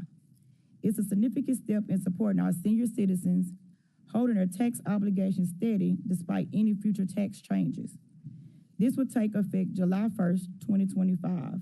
The Treasury Department has already attended 6 events, and we are looking to attend 7 more. I've given Regala the schedule that she can pass out to you with the dates, times, and locations. Also, a pamphlet will be sent out with our tax bills that also has this information on there as well about the increase and who may qualify. If any of the council members are having any events in your district and would like for the Treasury Department to attend, please let us know, and we'll be happy to add that to our schedule. Lastly, this is a neutral budget. We must acknowledge the risk of any reductions. Budget cuts could prevent us from filling critical vacancies, hiring essential part-time staff that's needed for our Treasury Department during our tax season, and renewing key software. These challenges would directly impact our ability to serve both internally and externally. Our fiscal year 2026 proposed budget reflects a balanced and forward-looking approach that supports innovation, preserve essential services, and deliver fair outcomes to all. Thank you for your time, and this concludes my presentation. Thank you. Well done. Councilman Warren, floor is yours, sir. Thank you, Mr. Chair. On this budget freeze, as far as the raise to 61,000 to, I guess, to approve a tax freeze, what is I'm trying to see the budget impact. Is that 1,193,000 that we're not going to receive? No, so what this is the income increased from 47,810 to 61,920. So that means more people can actually participate in the tax qualifying relief. for a tax freeze. A tax so what relief. does that do to our bottom line? How much money are we not bringing in because of that tax freeze? That was the question. Is that what the 1,193,000 that's is, or is it the 549? Okay, so there's no, the Treasurer Miller. It's basically 1.7 million. Yes. Lakeith Miller, 125 North Main Street. Yeah, there will not be an impact to the budget because the only impact will be for future raises to the tax rate. So currently, there's an abatement of $549,000 for tax freeze recipients, but now a lot more people will qualify, but they'll only be affected if there's a future tax raise. I'm still not sure that I'm following how this works. I'm gonna clear it up. Thanks. You've got 12,866 people that participate in a tax relief and tax freeze program today. It roughly costs the city about 1.7 million in offset, meaning because you are giving them relief and not collecting their tax, when you aggregate that up, it's about 1.7 million. I'll give you one more stat, but I'm not sure it's fully vetted. That was my question. Is you've got 135,416 owner-occupied homes in the city. These are 12,866 homes that you are giving relief or freezes to. So roughly 9.5% of people that own their homes need tax relief here, which is bonkers. crazy. But yes, I hope that cleans it up And for when you. we do that, we will collect how much less in taxes? And you said that was 1.7 million? If, between the relief and the freeze, and assuming there's not a higher tax burden, so if all things remain equal, it should stay right That's there. that budget impact, you add those up, and that's what we're missing. That is correct. Okay, I just all right. wanted to corroborate what All right, was, thank you. what was being They said. don't get that, will they lose their home? So if Thank you, they Mr. Chair. don't get that, are they in jeopardy of losing their home? Well, the idea behind the freeze as well as the relief is to help those folks that are, I won't say I can't speak for their personal finances, but I will say that it tends to be targeted toward people that are financially challenged. So I think that the risk is higher for the individuals that receive both of these programs. Can someone from our team just get a synopsis, like a bullet point of the program, just so members have it? I mean, just to pass out to people, but just so you've got it, I think that'd be helpful, because I don't know all the metrics. I know some of the age, and there's income. No, you're right. You're right, Budget Chairman. And there's some paraphernalia that I believe that Treasurer Miller has. Yeah, that I've seen really it. outlines it, because That'd we be helpful. typically provide that at functions. I don't know if he brought it with him today, but he has it with him 90% of the time when we're out. So, and we can get it for you if we Maybe in there. All right, perfect. Okay. You guys are just ahead of the Okay. game. It is just past. It doesn't have a page number, but it's got a blue ribbon that says payment location. I mean, a green ribbon that says payment locations, property tax information at the top. Councilman Warner, are you finished? All right. Let's see. I think that was it for the queue. I think I'm just more stunned by that number. I mean, there's just so many things that we've done that we've got to start going at it a different way. Like, if I had a future thing, say, how do we go at it a different way? Okay. Does any other member have any questions for the finance team on their budget? One of the things that I'll make a general statement about the finance department. I say this about certain departments. I have a deep appreciation. It's a lot of people that are doing public work at, and this is why I hate this budget season, but an under, if you did a comp study, we have a lot of people doing really hard, really great work that are not paid and compensated the way comp studies would say. So it's not lost. I mean, it's greatly appreciated, especially as we go into the season. And I know how hard all of you have worked over the last 16 months to get us to this place. So for what it's worth, it's not lost on me. So I appreciate it. And, hopefully we can manage our way out of this and rectify some of the comp issues in the go forward years. That's one of my personal goals. And I know that Chief Person and Chief Adams and I have talked about it in the mayor as well. So, colleagues, any other questions or comments? I know Walter's like, bang that gavel. All right, I'm going to let finance out of here because I know they're going to be around for most of it. Yes, sir, but Mr. Walker? One more. Okay, yeah. So we got debt. Oh, yeah, we have the debt funds. That's right. All right, so we're sliding out of general operating budget into our debt funds, which I'm glad we do this now. We used to not do this. I think it's important. Mr. Walker.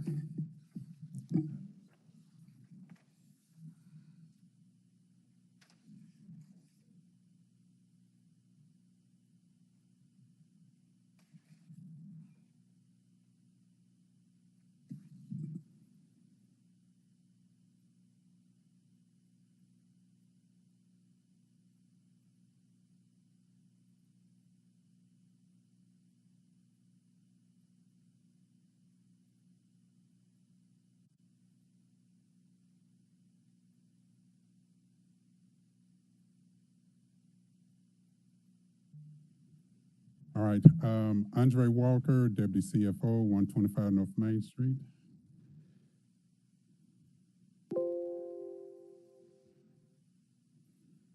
All right, this is our organization chart. You got Chief Person at the top, followed by myself.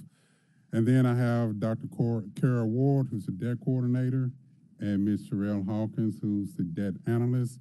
What you don't see here is the outside consultants that we have that provide support to us. We got bond counsel, or actually co-bond counsel, co-disclosure counsel, co-financial advisors. We also have, in support of the commercial paper program, we got the remarketing agent as well as the liquidity provider. So we have a lot of support that's not been mentioned or presented here. For FY26, we're requesting a budget of just under $200 million, $199.9 million. And of course, the majority of it is going towards debt service, principal payments, $130.5 million, interest, $68 million in change, and another $1.3 million to provide funding for the services that is being provided by our outside support organizations. Key budget priorities. Number one, timely payment of debt service. Debt service payments got to be made on time, every time, and in full. Number two, we got to make sure we have sufficient funds for capital expenditures. We provide funding for the CIP budget.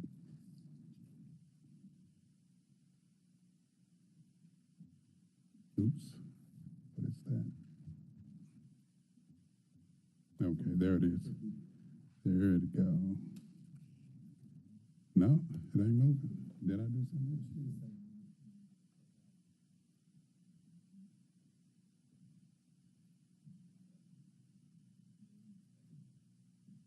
All right, here we go. All right, thank you, sir. I do. Oh, that's what the problem is.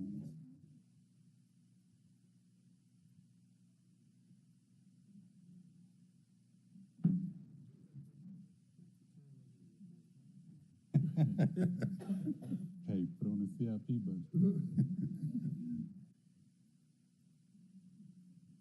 All right, cool, thank you. All right, multi-year budget comparison, we're just gonna focus on FY26. Material and supplies compared to FY25, a little bit less. Principal payments, redemption of series bonds, that's principal payments, $130.5 million, is like $11.7 million increase over the $118.8 million that we have for FY25. Interest in FY26, increase of about $1 million over FY25. And again, total expenditures, $199.9 million. Revenues the same. Want to point out that with the revenues, we're projecting a use of committed fund balance in the amount of $19.2 million for FY26.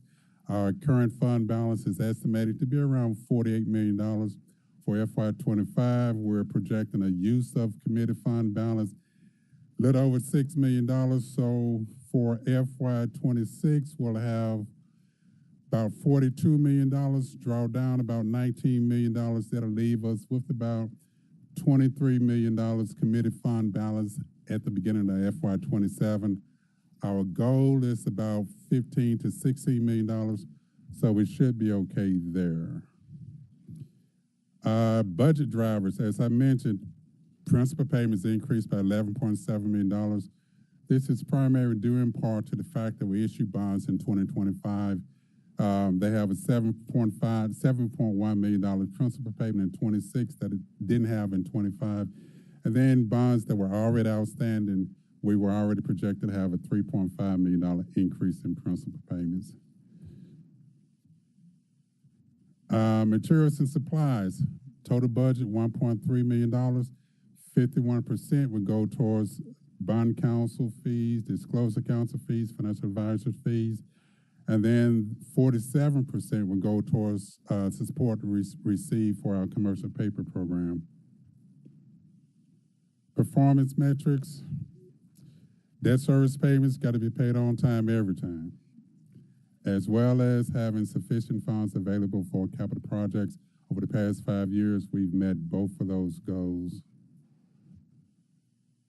Budding initiatives, we don't have anything new for FY26, but we did start something new for FY25 that we're going to continue to FY26. Normally we have, when we issue new bonds, we have annual principal payments.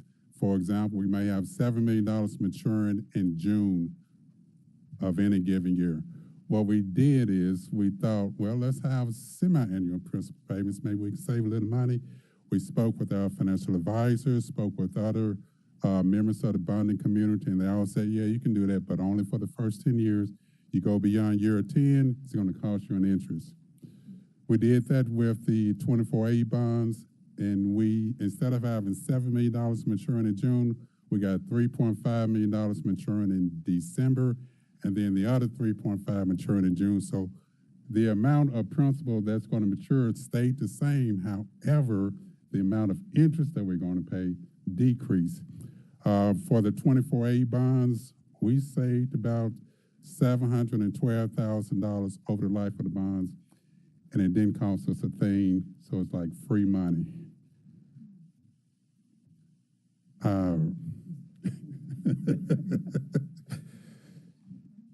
Challenges and risk. So we all know that Congress is trying to save, I think, $2 trillion over the next 10 years. Any congressional move to change the tax-exempt status of municipal bonds will increase the city's borrowing costs.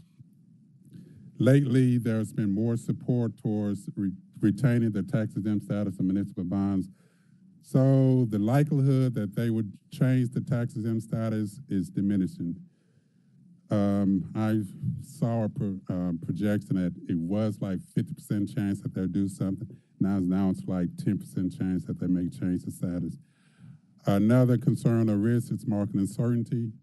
Back in April, U.S. tariff policies and the resulting trade war rhetoric caused upward pressure on municipal bonds. In 1 week, muni bond rates increased by 45 basis points one day. The very next day, it decreased by 30 basis points. Then the third day, it increased by about 30 to 40 basis points. State of Tennessee was in the market to sell municipal bonds, GO bonds. They postponed their sale because of all the volatility. Although the market has settled, we've been advised by our financial advisors as well as other market participants, whenever the city comes to market again, incorporate some extra time in its schedule, the financing schedule.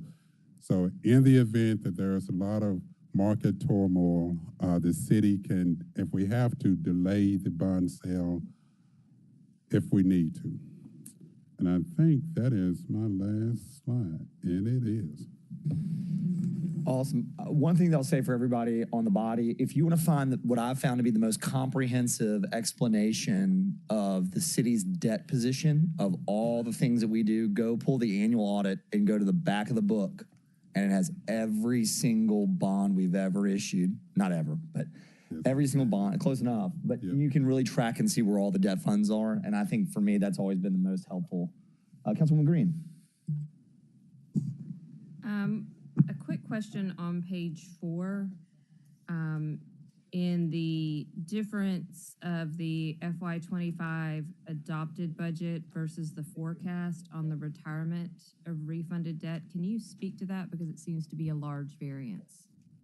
Oh, yes. So in 25, we issued bonds, actually 2024 Bs. We did a refunding or refinancing for savings where it's like if you got a mortgage, you got a 6% rate on your mortgage. Interest rates drop down to 4 or 5%. You get a new mortgage to pay off the old mortgage. That's what we did in 2025. We also issued bonds to pay off commercial paper. Now, for the budget for FY26, it does not include anything related to a new bond issue. However, I fully expect to come to council either later this calendar year or early next calendar year and seek authorization to issue bonds to pay off commercial paper. I normally say that we pay off commercial paper 12 to 18 months. We're spending money a little bit quicker than we were in the past.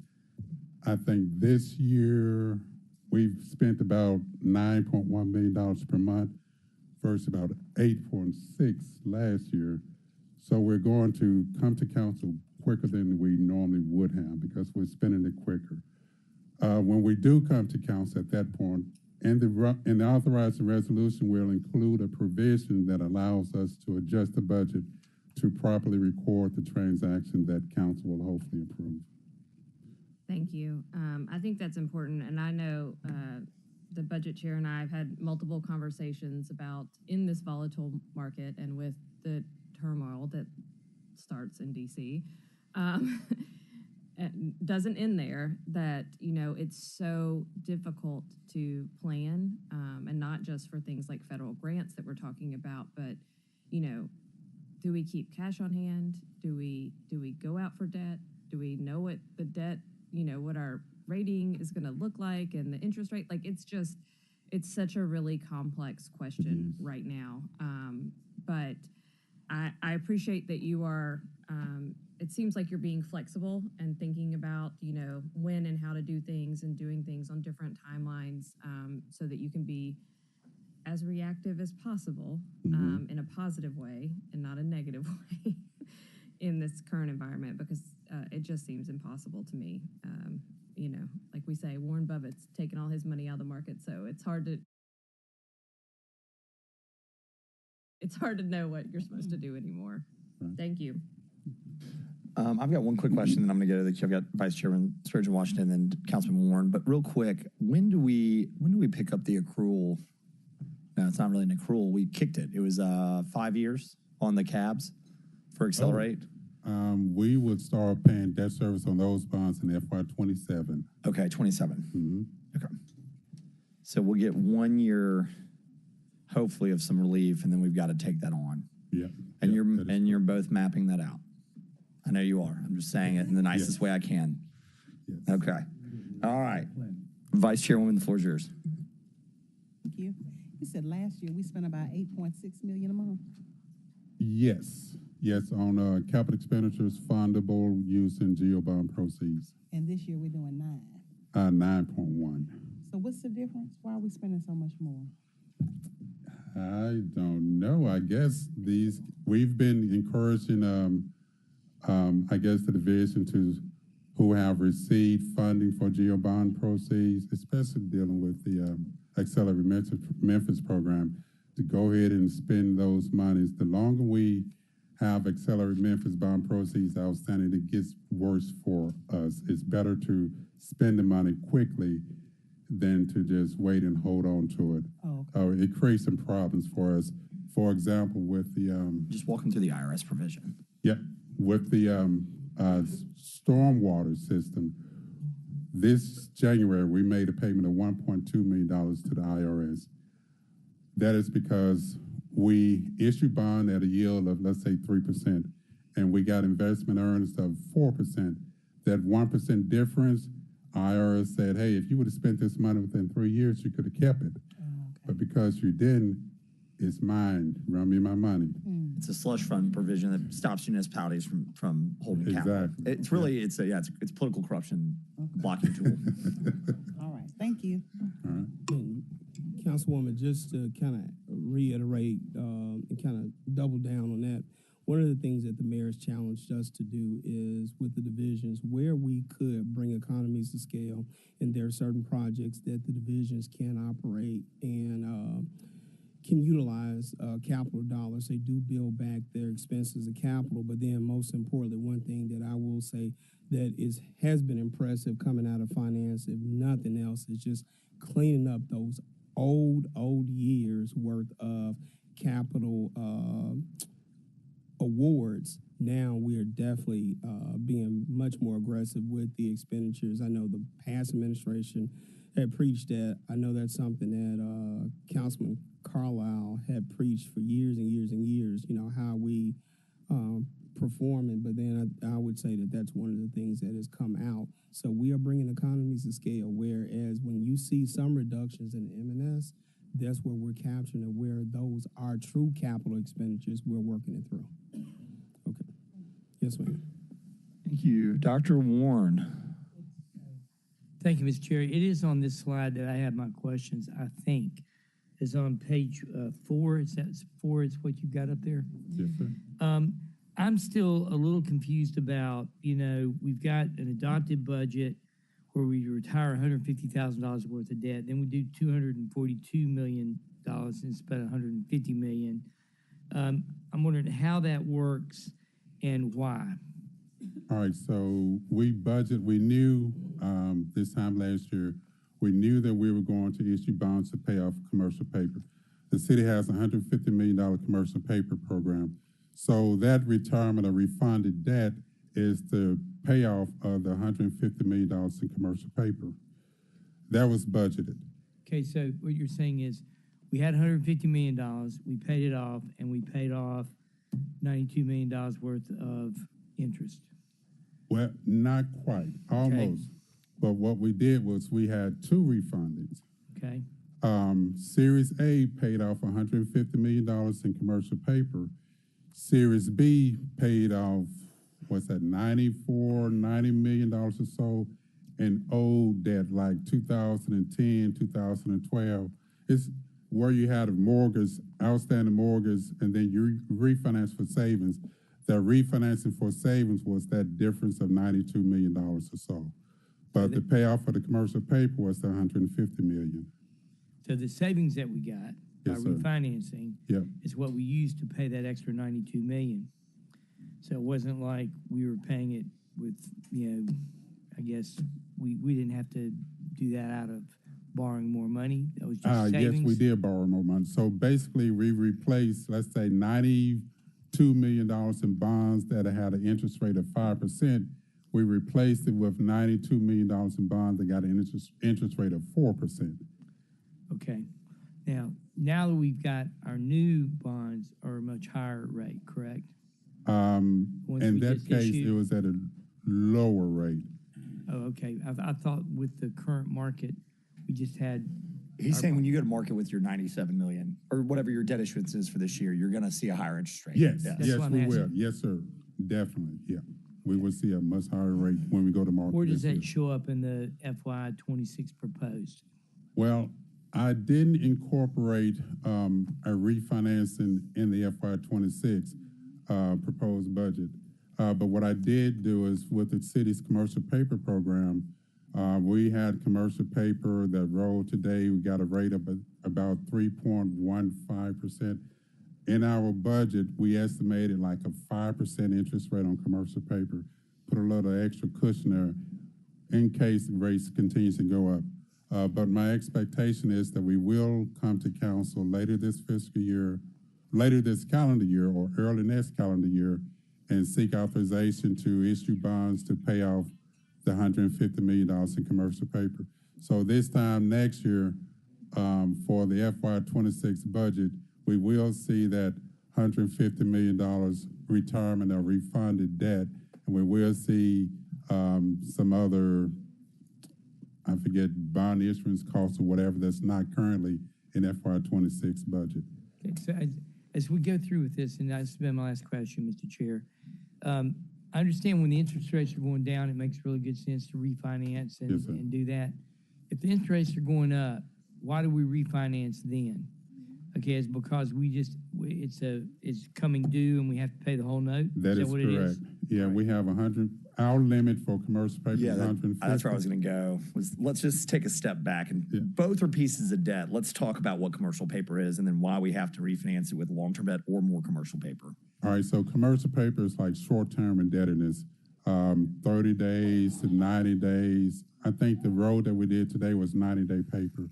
Once we get to $150 million, we can either keep the $150 million in commercial paper outstanding, but we won't have any more money to pay for capital projects because we'll be at our limit. It's like a credit card. Yeah, I say most private companies utilize commercial paper just to make pay, like it's a payroll metric. It's a short line of credit. So, and the city didn't do it for a long time, and I'm glad. I think it was under Strickland. You guys went that way. It's one of the smartest things I think we ever did. Yep. And so when we get to the limit, we pay it off with bond long-term debt. And then we seek authorization for another $150 million in commercial paper authorization. And we draw it down over 12 or 18 months or so. And then we start the whole process again. And I forgot the other part. How do we finally pay it off?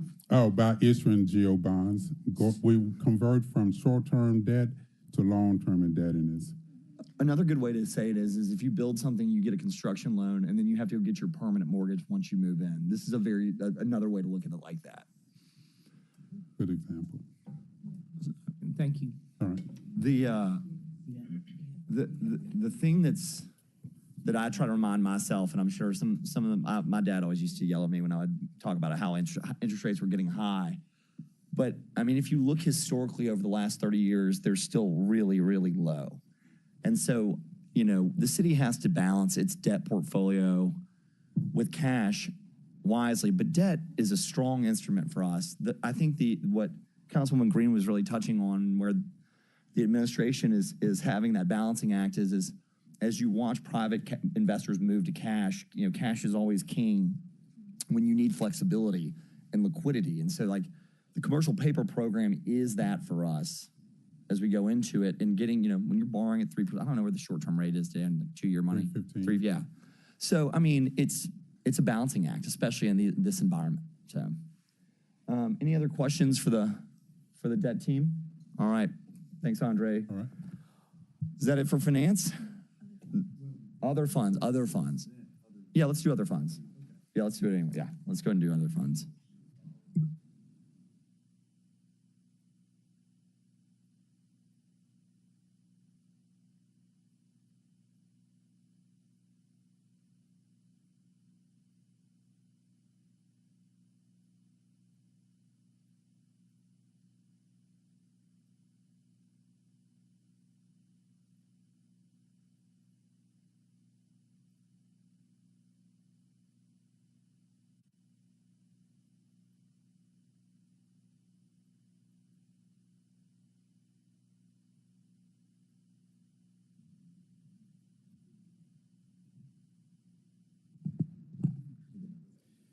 Okay, thank you, sir. Walter Person again, 125 North Main.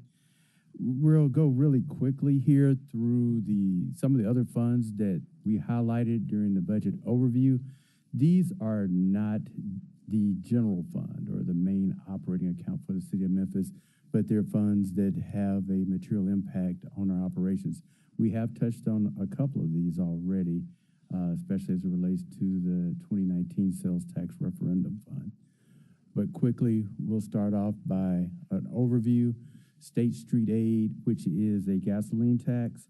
This is a tax that is really more or less managed by the state and is managed with a very restricted purpose. It is only to be used on the upkeep and maintenance of roads. So, and it is essentially attributed to only certain select divisions within the city of Memphis. The hotel motel tax, this is a tax that has been modified a number of times over the last 10 years. Most recently, in the past year, it was increased from 3.5% to 4%, but it supports our convention center. It supports tourism in general, but it supports the convention center. It supports FedEx Forum. It supports overall our whole efforts toward tourism.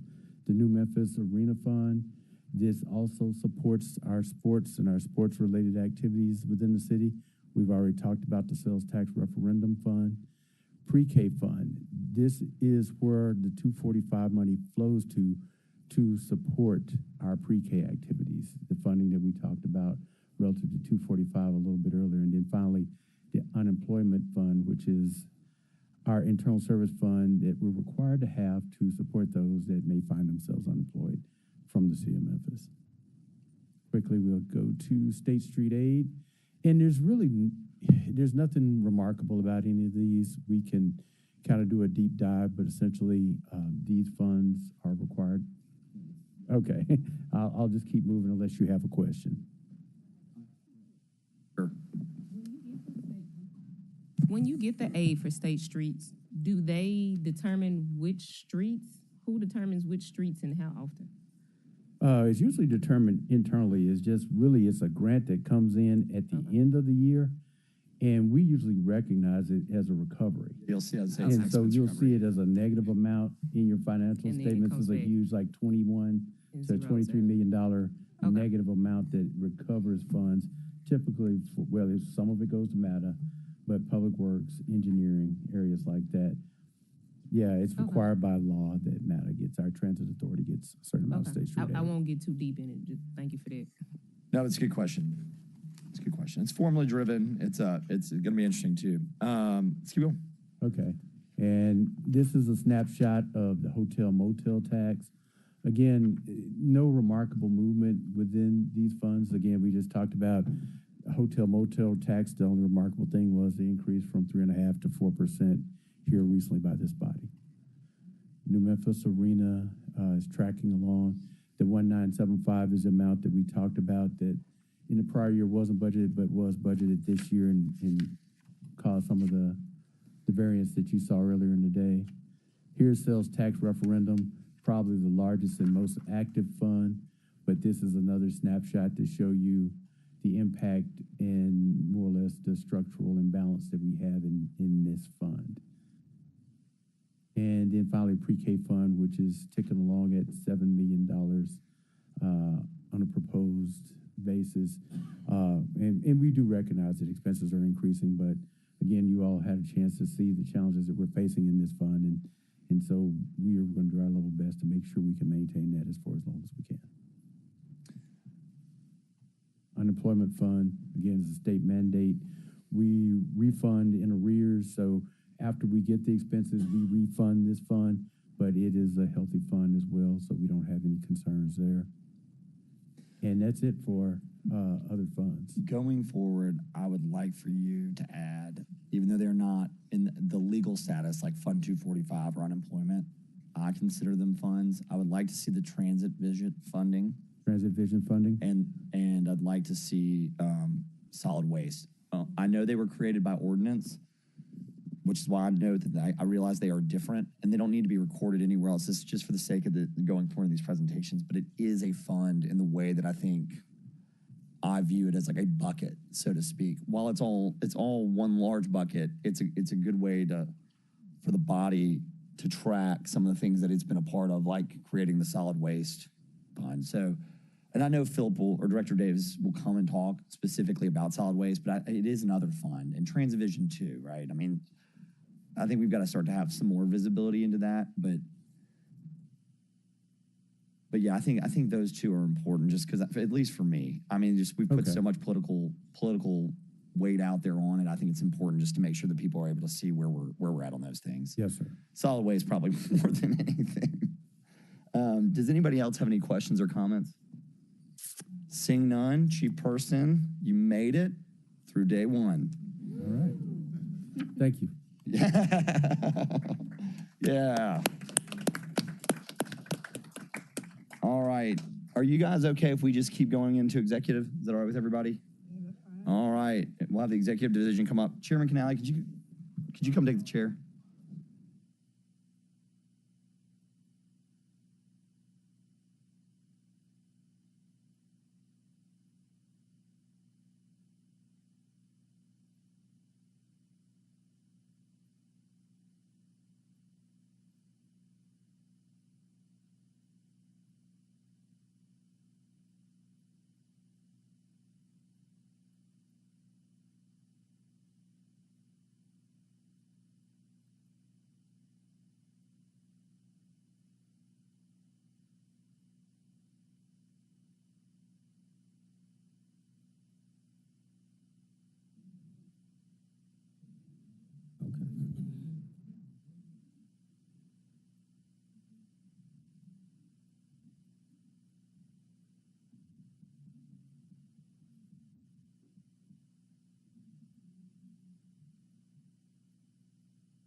All right.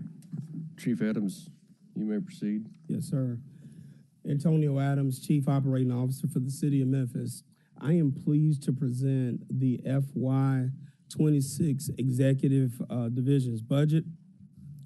The Executive Division's FY26 proposed budget is $23,781,665, which represents a $6 variance or reduction from FY25. These funds, and I'll take you to page 2, will be spent over these various legal levels, and you can see those on the screen, and then of course within your presentation.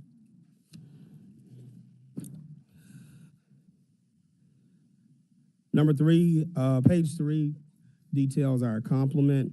you'll see that we do have a few vacant positions. Most of our vacant positions are in animal services. We're moving forward with stabilizing that operation and bringing individuals online. Most of these positions are in our animal care officer and animal care tech positions.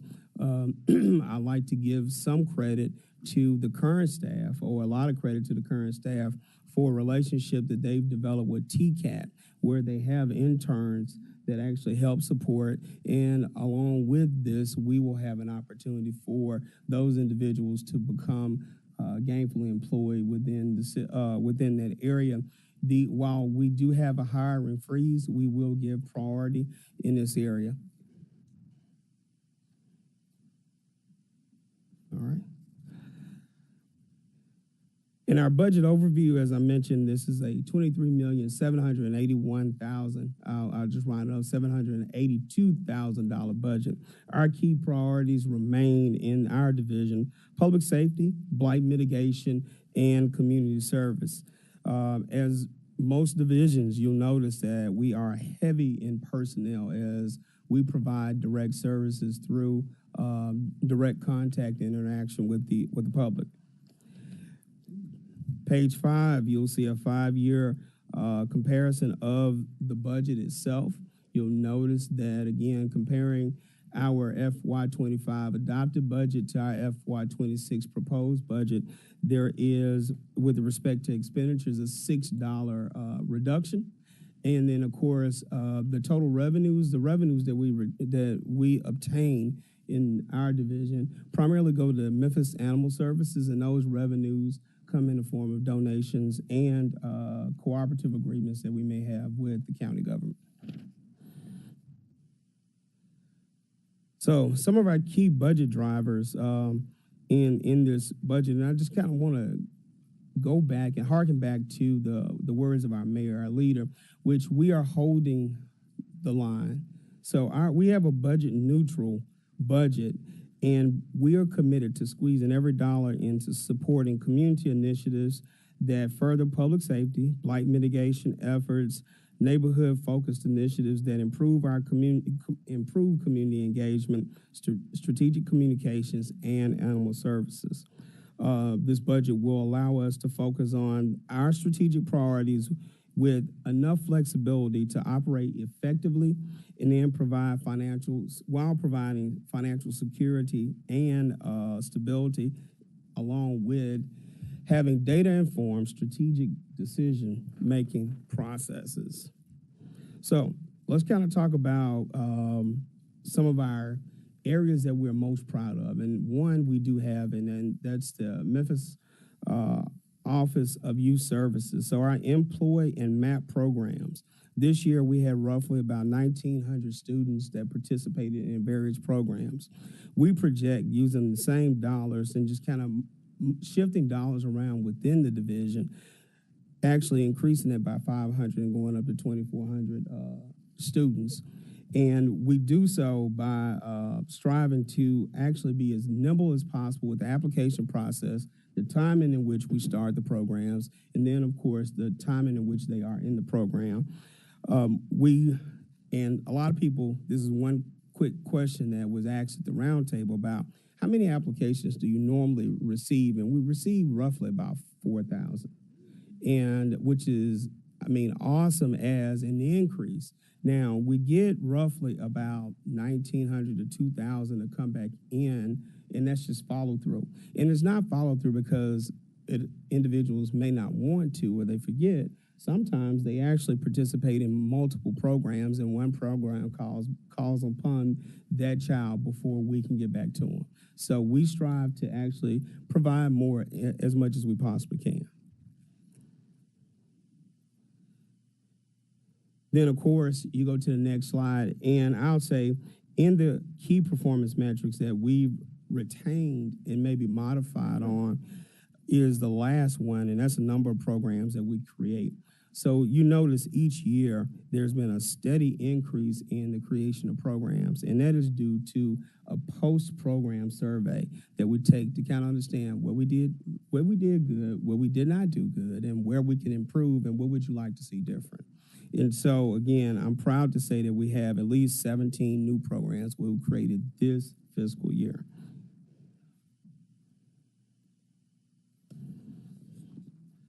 "311 call center," and I know that's been on the top of everyone's list with respect to improvement. One thing that we started this year in doing is we collected our work order request and work order process requirements for the divisions of solid waste, engineering, public works, specifically paving and code, and along with public service corps. So in collecting that data, what we intend to do is be better informed as we roll out the platform.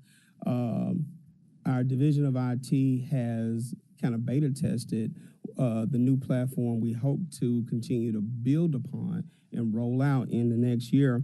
And in order to do that this year in FY26, we will employ the building of process mapping, and that will provide the true functions and create a real work order management process for these divisions, and we can actually implement those into this platform and roll them out in FY26. Now, that being said, we are still going to, and I think we talked about this before, we're going to drive this car and change tires at the same time.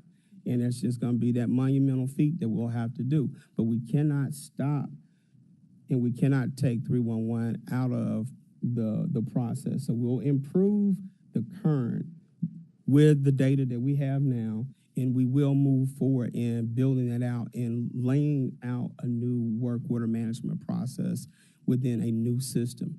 The new system, they will be talking about that a little bit more in the IT division. As I mentioned about Memphis Animal Services, one thing that we are going to focus on more, there's going to be greater focus on education, enrichment, and enforcement.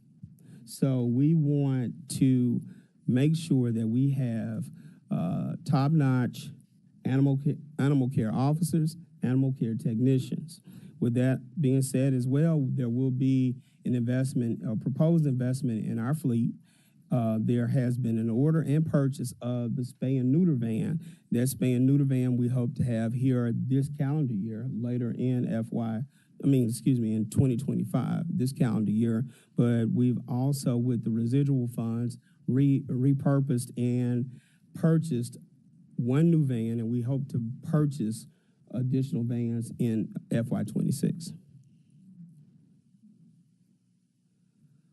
Of course, you all know about the Joint Office of Neighborhood Safety and Engagement, and that's one of the mitigation efforts that we want to, the mayor has created, and this is a joint office with county government in which we are going to target interventions and have strategic partnerships. But we want to bring those things in-house and actually truly focus on interventions, having better metrics. And so we hear you, Councilwoman Green, with respect to better and more transparent metrics with regard to GVIP and what an intervention looks like. So we're not going to abandon it. What we're going to do is double down on that effort and make sure that our dollars are well spent, and we can explain to you how the investment is made.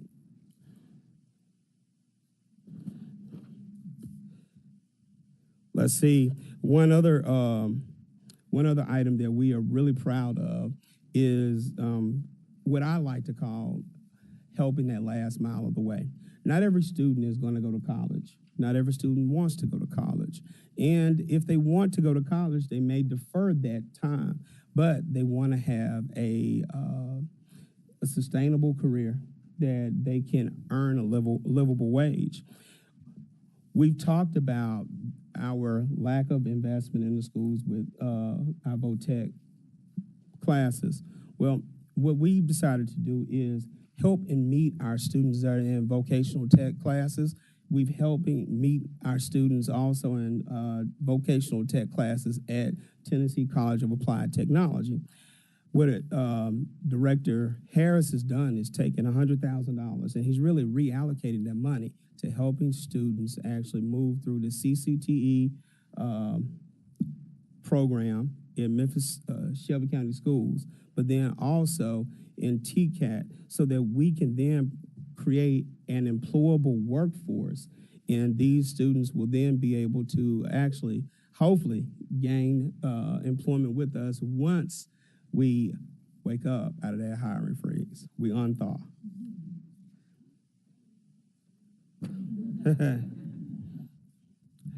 And so, again, as with every division, I mean, right now we know that we have to hold the line, and we've readjusted money. One of the things that we are going to do is we are going to squeeze every penny of that dollar. We'll leverage it with private partnerships, other public agency partnerships, but then most importantly, we're going to utilize our efforts and look at how we do things differently to impact our citizens. So again, we would love to have more revenue so that we can spend more money and make a bigger impact. But I will say this much: before we spend that we get that revenue, let's maximize the dollar that we have, and that's what we strive to do in the executive division.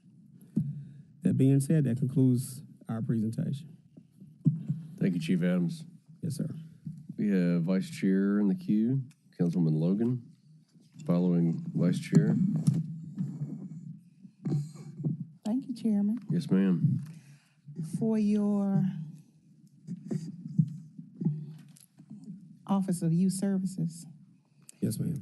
in FY23, you only had 6 programs created, and then last year you jumped to 15, and then to 17 programs.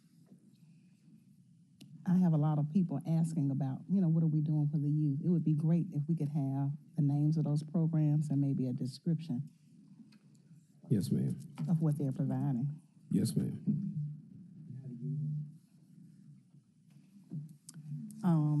Also and I want to say to Director Harris, you're doing a phenomenal job with those youth. We really appreciate your standard of excellence.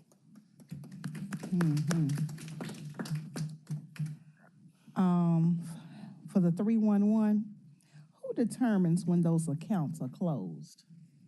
A lot of times constituents will say they call 311 and then the account is closed, but yet the service hasn't been rendered. Who determines?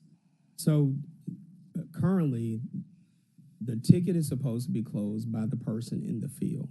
And what I mean by that is, and I'll use this example, you call in a ticket for animal welfare issue.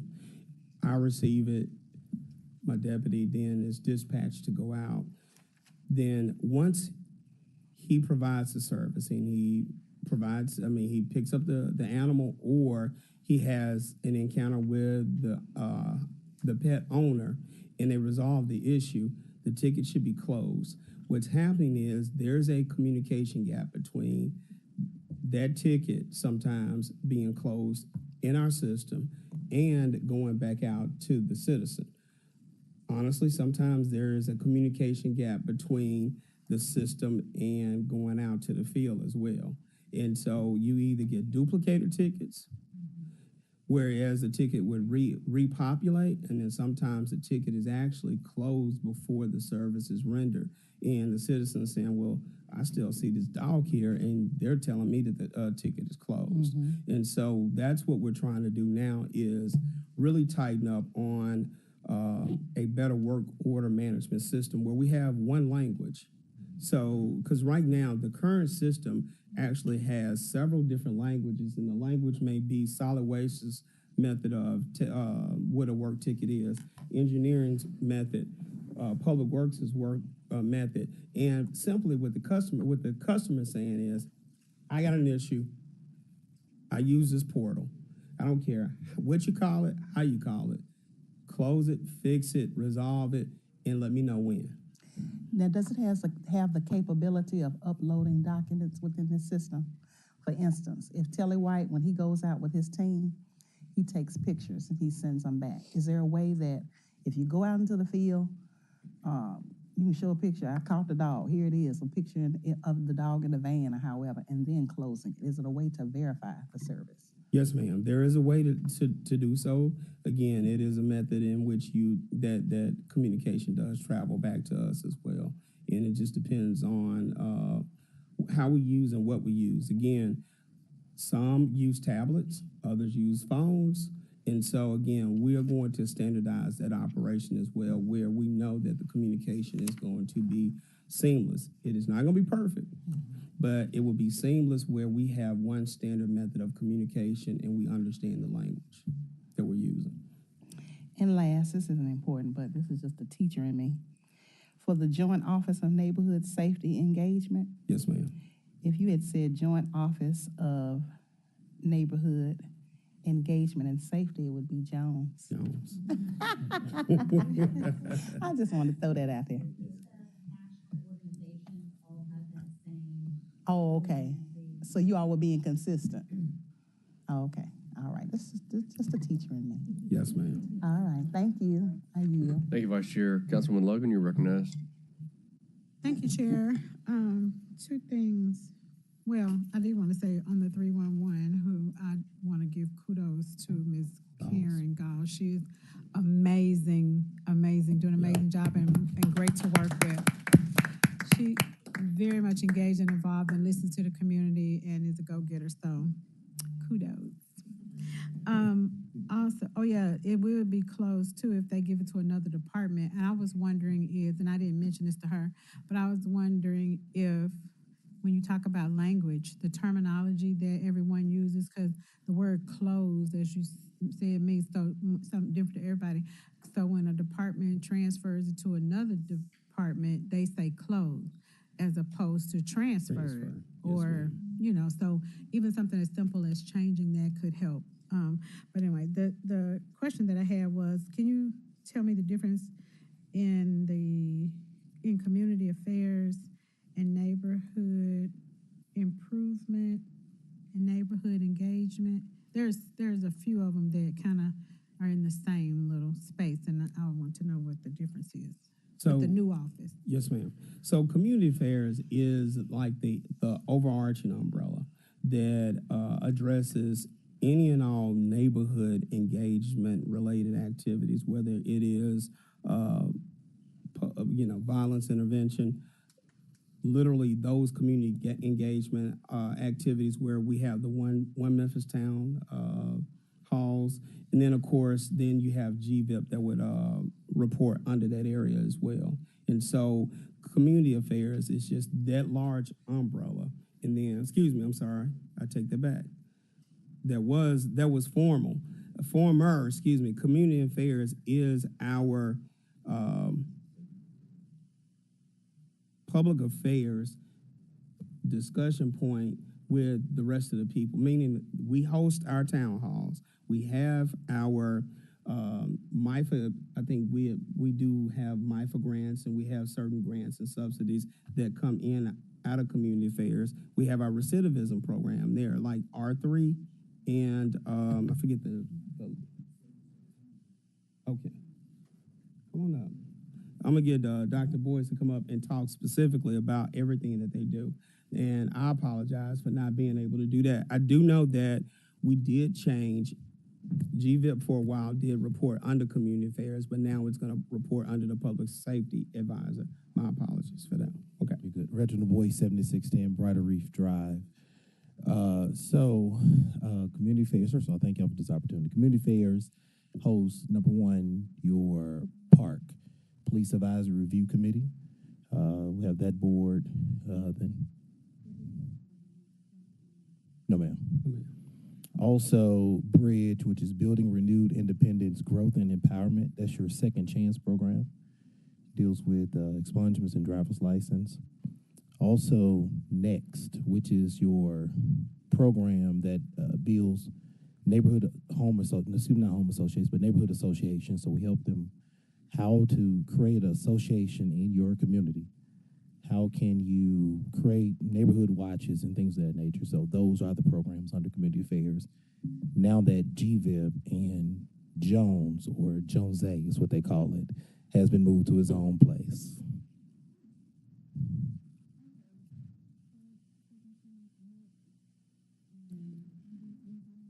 Well, second chance is Bridge. And then did you get next? Yeah. Yes, ma'am. And then, of course, we do our town halls. National Day of Prayers. So neighborhood improvement is a legal level or service center under Public Works. And that has your code enforcement, environmental enforcement, city beautiful, and yes, ma'am. And we are presenting an ordinance tomorrow to create a new division in which we have a committed and concentrated effort to really deal with blight.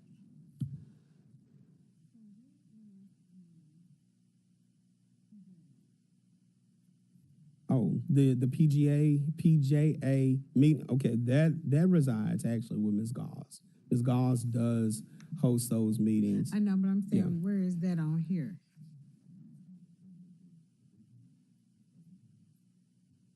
That is in the 311 call center.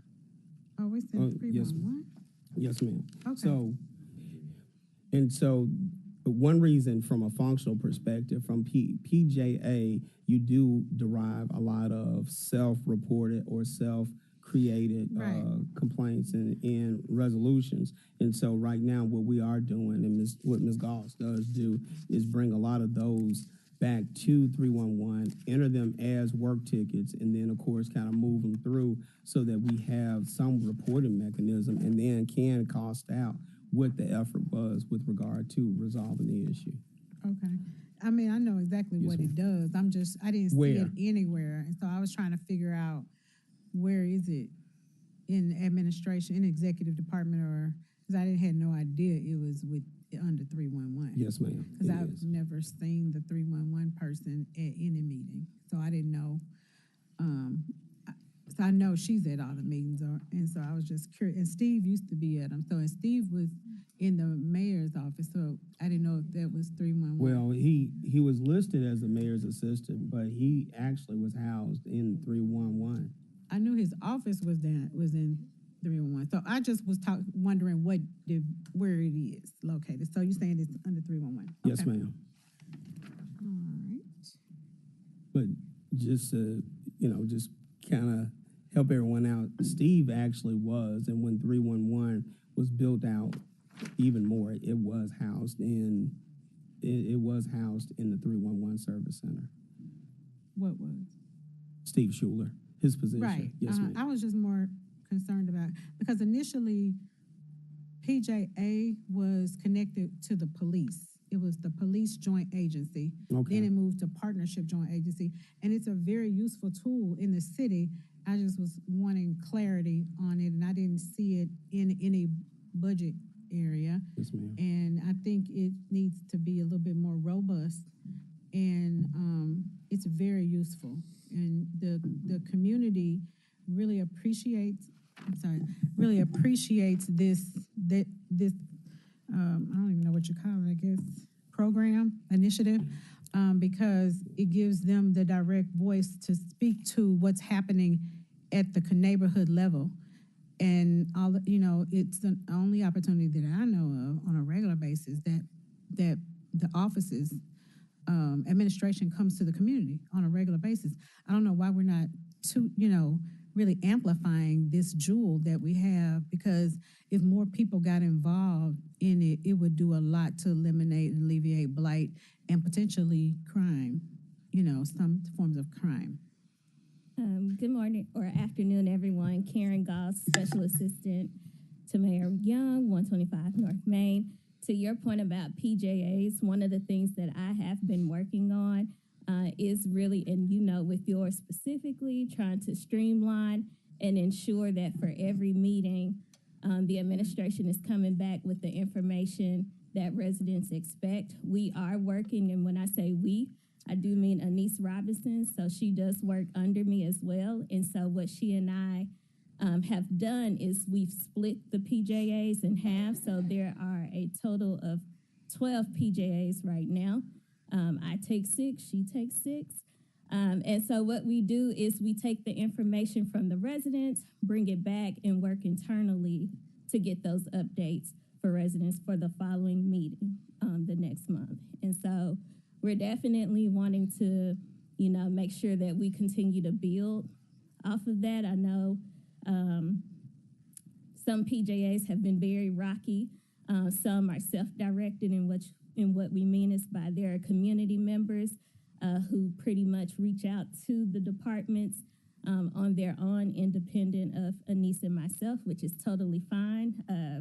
We want to ensure the community that they know this is their meeting. And so however they want to function, we will definitely get on board. But for those that need some more assistance, we're definitely working to make sure that we streamline those. So I appreciate the Mayor Young and you all, Chief, for allowing this to grow and thrive and continue. Because I said it is the only one that I know of that is that direct leadership or connection with staff and residents. So thank you for that. Yeah, yes. Thank you for clarifying that. Thank you, Councilwoman. Dr. Easter Thomas? Thank you, Chair. Just two quick questions. All the kudos to all the people who deserve all the kudos that y'all already said. Ms. Goss and Director Harris. Question on youth services, Director Harris. On the key performance indicators, it says it's measuring number of students returning to the program, but it's actually lottery based for employee, right? Or are these MAP students? Right, so the lottery we did away with. Okay, so lottery is no more. No more. So Brian Harris, 315 South Hollywood. Yeah, a lottery is no more. So it's first come, first served basis for the program. Okay. Okay. So I guess what would be helpful for us, and this doesn't have to be now, it's not going to impact whether I want more kids in the program or not, but to know what you all are doing to entice them to come back. And like, how are you getting them back? Like, I know, okay, if it's first come, first serve, but I did it last year, and then I waited a week to do the application, and now I can't come back, right? But it may be something that could be helpful for those students to return, but just something in the near future, I guess, maybe at a committee meeting, when you coming back and letting us know how the program went after this summer. Like, okay, how are you going to get more back? Do you want more back? And then the issue I have is you said 400 more students, but I don't see any of my neighborhoods on this slide. It say Westwood, Whitehaven, South Memphis, Hickory Hill, Cordova. Cool. So if But I can, so that particular slide is just expansion. We're already in your district. That's just the growth plan based on the population. The extra 400 Correct. students. Okay. And when you come back with the how to keep them, just helping us know how you attract them to apply, and maybe it's ways that we can help or support with it. Now, I can speak to that briefly if we have time. Okay. So the first thing as far as retention, what we did this year for the first time is hire the University of Memphis to validate the validity of our program. So feel good versus factual transformational.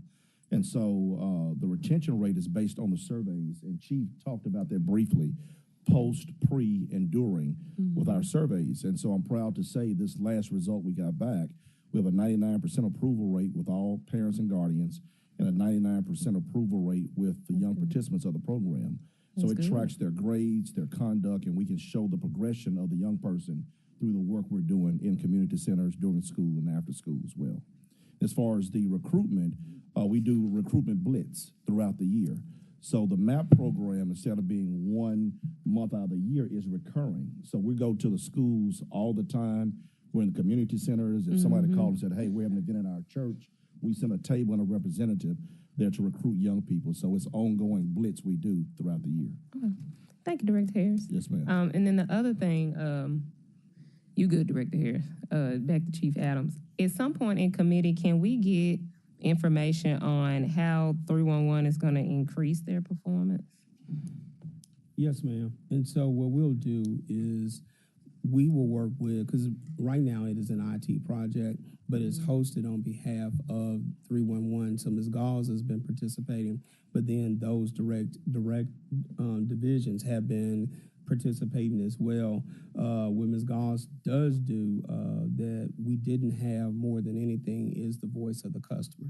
So she brings the voice of the citizen back in and say, okay, here's what I'm hearing and here's what we need to do. And I will give her a lot of credit with respect to being like a huge advocate to the extent that we were not going to not fund this year. So I do appreciate that persistence, but then also I do appreciate the fact that she wants to be a problem solver. So we will bring this back after the IT division then presents its budget, and we'll tell you comprehensively what the plan looks like, how it will look, but what will increase and change during the time when we build this out. Okay. Thank you. Thank you, Chair. Thank you. And great job again, Director Harris and Ms. Goss. And you too, Chief Adams. Councilman Walker. Throw you a bone. And you too, Alona. Thank you, Mr. Chair. So I was going to have Director Harris come down and share about the collaboration with the U of M, and you all are doing some amazing work, and I feel that study that you had them to do has definitely contributed to the successes, programming, and growth in such a short amount of time that you've been on board. I think it's been great. Also, one of the things to your question, Councilwoman Easter Thomas, last year the MAP program conducted interviews for the summer job program at the Starbucks in Whitehaven. And so they are out in the community engaging in a variety of ways. And thank you again. Chief Adams, thank you all for your presentation today. I do facilitate the PJA meeting for Whitehaven 38116. And Ms. Giles, you all are doing a great job. And I am looking forward to these technology upgrades with the program. I'm excited. And then, and that was it. But yeah, once again, great job. Thank you all so much. Thank you all. Thank you, Councilman Green. Thank you, Chair. On slide number, hold please, 9, when you're talking about the 311 call center, you say the average time to answer calls, and you say 88, 90. Is that minutes, seconds, days? I don't know what. Seconds. Yeah, it's okay. measured in seconds. Thank you. That would be helpful information. Yes, Time can mean a lot of things. Yeah. It's relative, right? Okay. The other points I wanted to make, looks like we have at least 18 vacancies right now in animal services. As we talk about some austerity measures and some savings, I think that may be another place that the council may want to consider excluding from hiring freezes. That's a large number, or at least some of them. And we have such a difficult time out there right now with the distemper, et cetera. And I don't know how many of those are like vet techs or how many are just the animal handlers, like you said, but that's a large number, and it's certainly something we get a lot of feedback about from our constituents. So again, as we continue, as Budget Chair Carlisle said, surgically considering hiring freezes, I think this is another area that we should consider whether we want to include in it. We shouldn't just, do a blanket thing. I know we keep saying that the budget is flat and all that. I do want to point out 2 things that I saw in my budget book and give you a chance to respond. In the executive section, we have your full-time personnel salaries going from your forecast for FY25 is 7.8 million and FY26 is 10.6.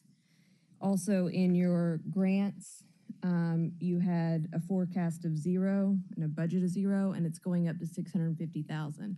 I mean, if we're literally watching every penny, that's close to $4 million right there. So I'll let you respond to that. because flat to me means this number last year, this number this year. And that's not what I'm seeing reflected in my budget book for your division. Okay.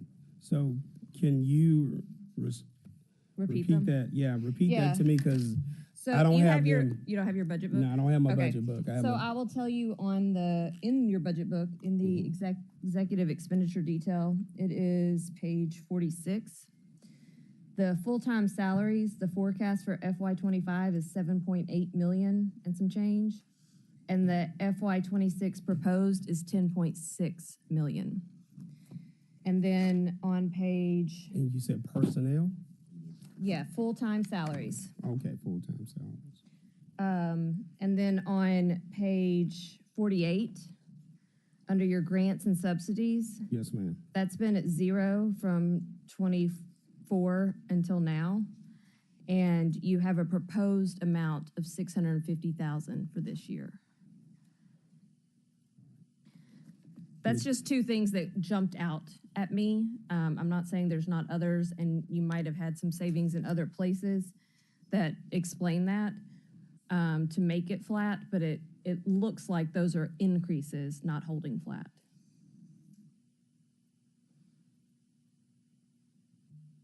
Okay, understood. I can tell you that what's baked in between 25 and 26, there are, while the positions are vacant, there were salary increases in the animal services area that we took that in consideration. Plus, in addition, there are 2 certifications that we actually have for animal services techs that actually roll out in their full-time salaries. But primarily, these are animal services techs that increase was added. Then, of course, there are 3 positions that we carried from ARPA that ended. It expired actually in December, and they are animal care officers and animal care techs that ended in December that we added to the general fund budget as well, and that's reflected here, which is different. Then, of course, we have the public safety advisor, and then, of course, you have, let's see, and then you got we share some funding responsibility, not the majority, but some funding responsibility in the Joint Office of Neighborhood Safety and Engagement. And I'll get So- to that in just a second. And I want to say again, I do think it's important that we do what we can to better staff and retain people at Animal Services. But this is sort of the question I asked Walter earlier about ARPA. You know, at some point we have to decide whether we can continue to do what we did with ARPA. We can't do everything we did with ARPA. That was extra money, you know. And so I don't know if those are 3 positions that we need to cut back, particularly in this division. But it would be helpful if we had a greater view of what was ARPA that we're now just taking on. Yes, ma'am. And I know GVIP is one of those programs. Correct. And so that was my next question, to go to that Joint Office of Neighborhood Safety and GVIP. So GVIP's in the budget at 1.1 million this year.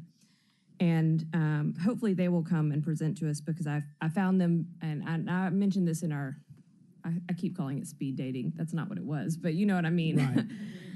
Yeah, whatever that meeting was, that I wanted to see what the results were from GVIP this year, because last year, for the money we spent, I felt it so incredibly low, the number of contacts that we made. And if the Joint Office of Neighborhood Safety, which I love the model of, because violence and crime do not end at the city limits, right? So we all need to be working together on this. And I know some of it is our responsibility, to the tune of like almost 500,000, and the county's got some buy-in, and I like that model. And I'm sure we don't have enough data yet to just say how productive it's going to be, but it definitely costs us less, and it involves us working together. So I like that.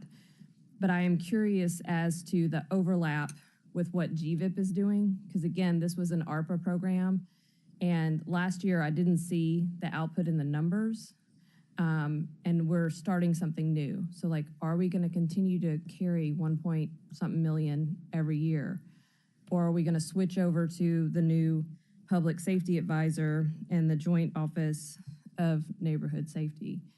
And you might not have that answer yet, but hopefully you can at least get me some results on how GVIP did in this past year. So road mapping, we can provide you what we measured and retained as far as metrics in GVIP, and we will do that with the new.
In fact, they are receiving and in some instances sharing the equipment, but they've gotten equipment, and as we continue to grow and the equipment comes, then they will actually grow themselves. But we want to get to from blight mitigation and blight strike to blight management and maintenance, and so they're definitely funded and ready to go. But that's in the solid waste division. Okay, for our animal services, are we doing advertising for those positions? Yes, ma'am. We've gone from having a registry, evergreen postings, to pulling it back as well, because we had to start and stop with leadership and true direction as well. So as I mentioned before, we discovered working with HR that there is a animal care discipline, and that is being provided at TCAT. So right now, we have a lot of their students, well, not a lot, but we have some of their students that are prepared over at the animal shelter helping us right now. And so as they matriculate and they're ready to graduate, we can look at hiring them. Okay. And I just wanted to also say that I have been at some community meetings, and I've seen Ms. Goss at the Castalia meetings and Cherokee meetings and other neighborhood association meetings. So she is making herself available to the community members, and they really appreciate having that relationship. Oh, I yield the floor. Thank you. Thank you. Councilwoman Cooper Sutton. Thank you, Chair. This is for Director Harris. I know that we have a lot of students and a lot of youth. You know, I'm the chairperson over that. And we have a lot of students and a lot of youth that sometimes don't have all their documentation. Am I correct? That's correct. What do we have in place as far as assisting them? And then my second question is, I know that we can't hire every child. You know, you and I have talked about that. We know all about that. Are we redirecting them maybe to other programs and other partnerships that may be involved with youth programs? Are we doing that to make sure, because what we don't want to do is to disappoint them, to let their confidence go down. And we know the level of students, youth that we're dealing with sometimes don't have the full support or don't have that family support. So I just want to make sure that we're closing that gap in that area, as in helping them get in their documentation and making sure that we are putting forth every effort to make sure that their self-esteem and their confidence stays at a good level, dealing with this, what the city is providing as far as funding. Right. Yes, ma'am. So for your first question, what we've done is we've reduced the amount of documentation required. So it's went from 6 to 3. The other thing is that we went from a 1 month of the year period to a 10-week period for them to get the documents in. Not only that, we give them, for example, one document we need is a Social Security card. So we give them a sheet of paper, the parent or guardian, that has the address where to go get it, whether it's in Westwood, Austin P, or the office in downtown. So we're not just telling them to get it, we're giving them the directions of where the offices are and their hours. The second question you asked was about referrals. So one thing we're a firm believer in is fostering collaboration. So when someone calls the office and we don't have availability, we have a list of other agencies, for example, the YMCA, to refer them to for other programs, whether it be faith-based or another organization that's offering similar services. Yes, ma'am. Do we keep the metrics on the students that are actually coming? Because we know that your program is phenomenal. Yes, ma'am. And are we keeping metrics on who we are transferring out and just making sure? Because once again, I just, you know, I hear a lot of youth, and you know, and when their confidence and their self-esteem, and I must say that you and your team are doing an amazing job. Very impressed with what's happening, but just making sure. I like to see the metrics and the numbers of how many students we're sending out. I know we have private and public partnerships. Am I correct? That's with correct. These, how does that look? Our private partnerships, as far as the program and getting the children. Is that healthy? Is that healthy, or could it be healthier? Well, anything can be healthier. Right. But is it healthy? Yes, ma'am. I would say just the relationships with the other agencies has been strengthened. Because what I started doing is having luncheons with the directors of EO, those organizations, to talk about our needs versus theirs and how we can collaborate. One in particular is Y Achievers through the YMCA. Jared, the CEO, we meet once a quarter and talk about the needs and how we refer and how we shift youth as needed, such as teen nights, different incentives, and programs throughout the city. Thank you. Yes, ma'am. And the next one was 311. Ms. Gall, I just want to thank you for all the hard work that you've done. You initially met with me, and we talked about it, and you jumped right on the need, because the need was to make sure that our constituents' needs are met with efficiency and accuracy. And thank you for that. And I think we talked about it in our speed class with Chief, making sure that every entity, and that's with IT, I think they're coming before us, that all of them are speaking the same language. They're talking, they're communicating, because we have a huge gap in communication. And so just want to make sure that we understand that. You know, Chief, you said driving while changing the tire. That's going to be real hard. But I got faith in it. We built for it. I got faith in it. But when you said that, I was like, yeah, come on, let's grind, because we're going to be really grinding if we're doing that, driving and changing the wheels. And I know that with Ms. Giles, his team is capable. And with Anise, with the PGA, I've been to a couple of those meetings, and you stepped right in when Steve left us, and you are grinding really hard. And what I love about it, that your main priority is the customer, is the citizen, and thank you for that. But just make sure, when IT comes, everybody's talking. Thank you, Chairman. Yes, ma'am. Councilman Logan? Thank you, Chair. Chief, the call centers, so the police call center, the 311 call, it is a call center, and other call centers. Are they all trained similarly, or is everything different and everybody gets their own training and that type of thing? So they're somewhat different. So 911 call center is an emergency call center. What we like to do, again, we're gonna crawl, walk, and run with respect to 311, but we want 311 to be our non-emergency call center. 211 provides more public information. Right. So 211, they dig deeper. They talk about more social services, employment services, and that nature. Yeah. Now, that does not mean that 311 doesn't support where they have the information, they know the information, they answer the question, where they fulfill the request. So with respect to the training, it's a little different because 311 has different technology than 211 really employs. And because a lot of it is hardcore city services, like filling the pothole. Now, as we move forward, it would be great to have them combined so that you have synergies, and then of course you then bring in all the staff. Absolutely. And so again, it's a crawl, walk, run.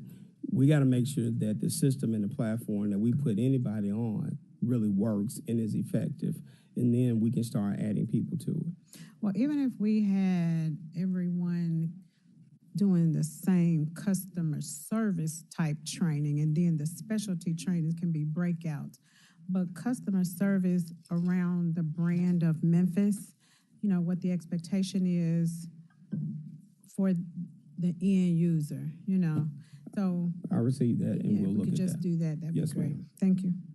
Thank you, Councilman. Dr. Warren, you recognize. Thank you, Mr. Chair. I just wanted to talk a little bit more about the GVIP program, if possible. Maybe we could get our GVIP director to come back up. Reverend, are you available? Thank you.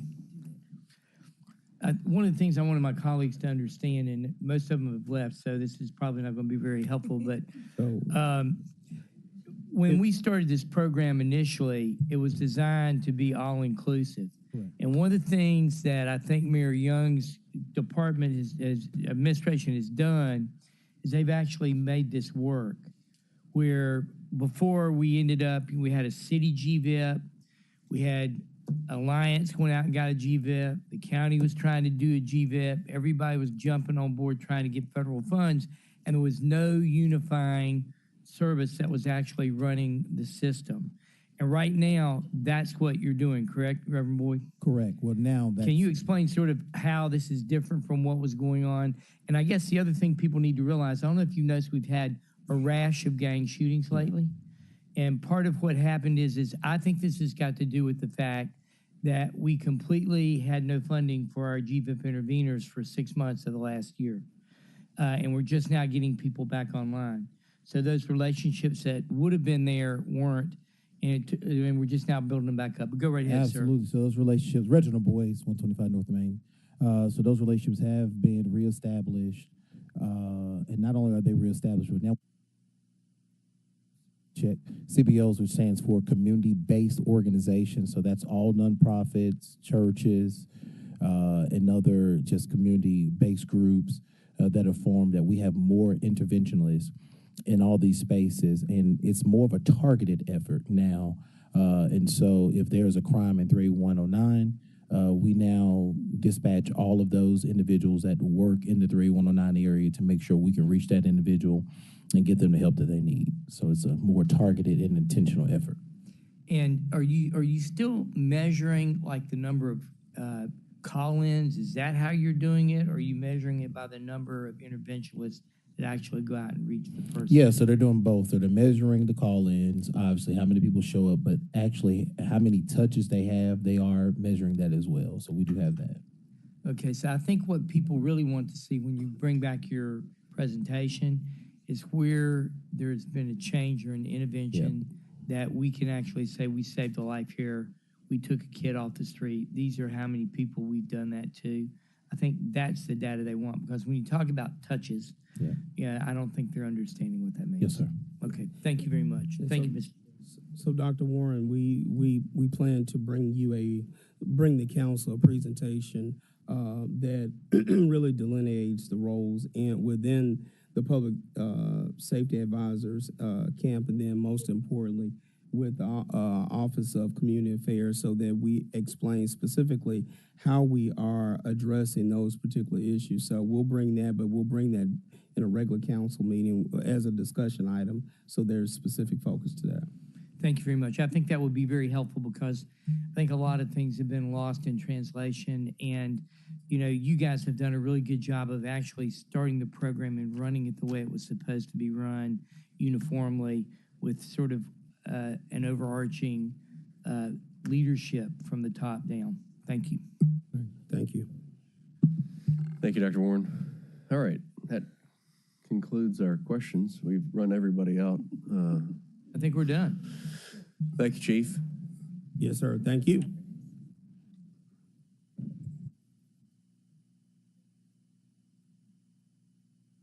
You're good. You can go, I think. Director McCloy.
All right, we are on to our final of the day, libraries, which I feel like we need a different word at some point.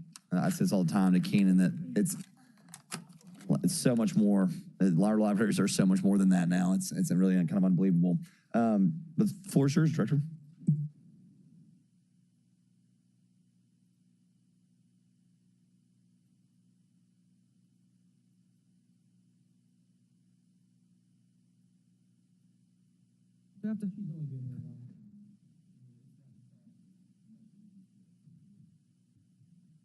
Hello?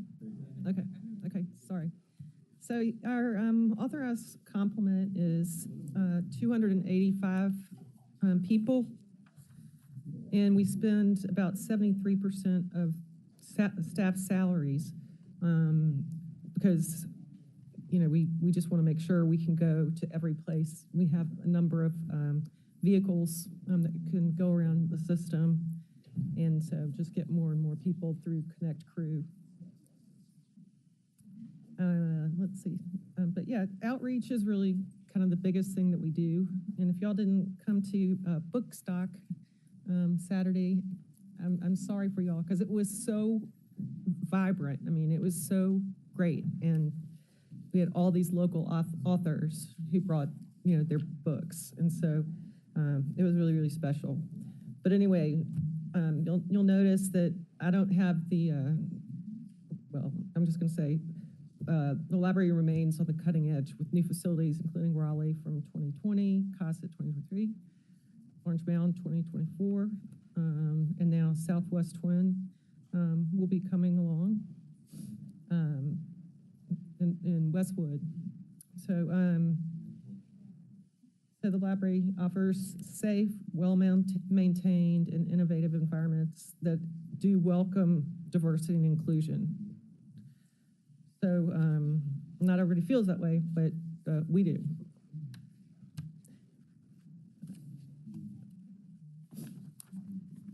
So, yeah, so we do have 73% on salaries. I mean, the budget is 73% of it is good. And then we have, now we have Intercon. Intercon is, are y'all familiar with that? Okay, so we have Service Master and Intercon. And so we have armed guards now, not at every location, but some things have happened over the years, and we want to make sure that everything is good and we're as safe as possibly can be. So it's that, and then really just only about 2% is the other big piece of the pie. So that's, it used to be so filthy, and now it's perfect all the time. So people just feel safer in, a place, one with guns, but more just the presentation of what it looks like and what the customer just sees, and that's the only thing they saw, and we are getting the elevators and escalators back for Central, but it's taking General Services is handling that, but so it is, help is on the way. I mean, the only thing we always get, the only things that people say, why don't you let the elevators and escalators be replaced, because a lot of people can't go up the stairs, or and so anyway, we got a solution, so it will be done soon as we possibly can. So again, outreach is our sweet spot.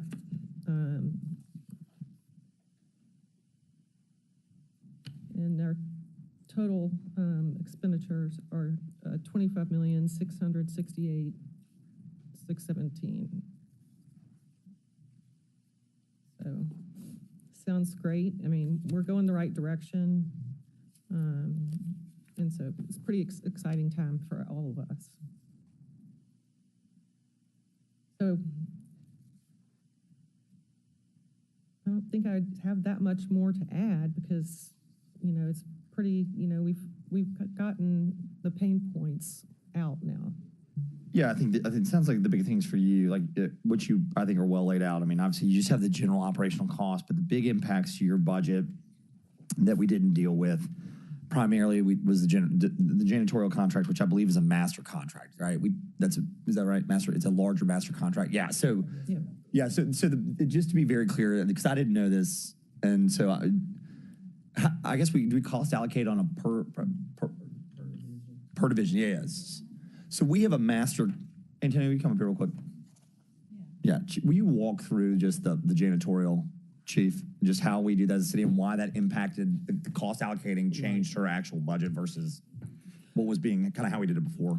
So, in an effort to maximize participation from local vendors and also bring economies to scale, what we decided to do was lay out all the divisions at one time and try to lay out one solicitation for janitorial services.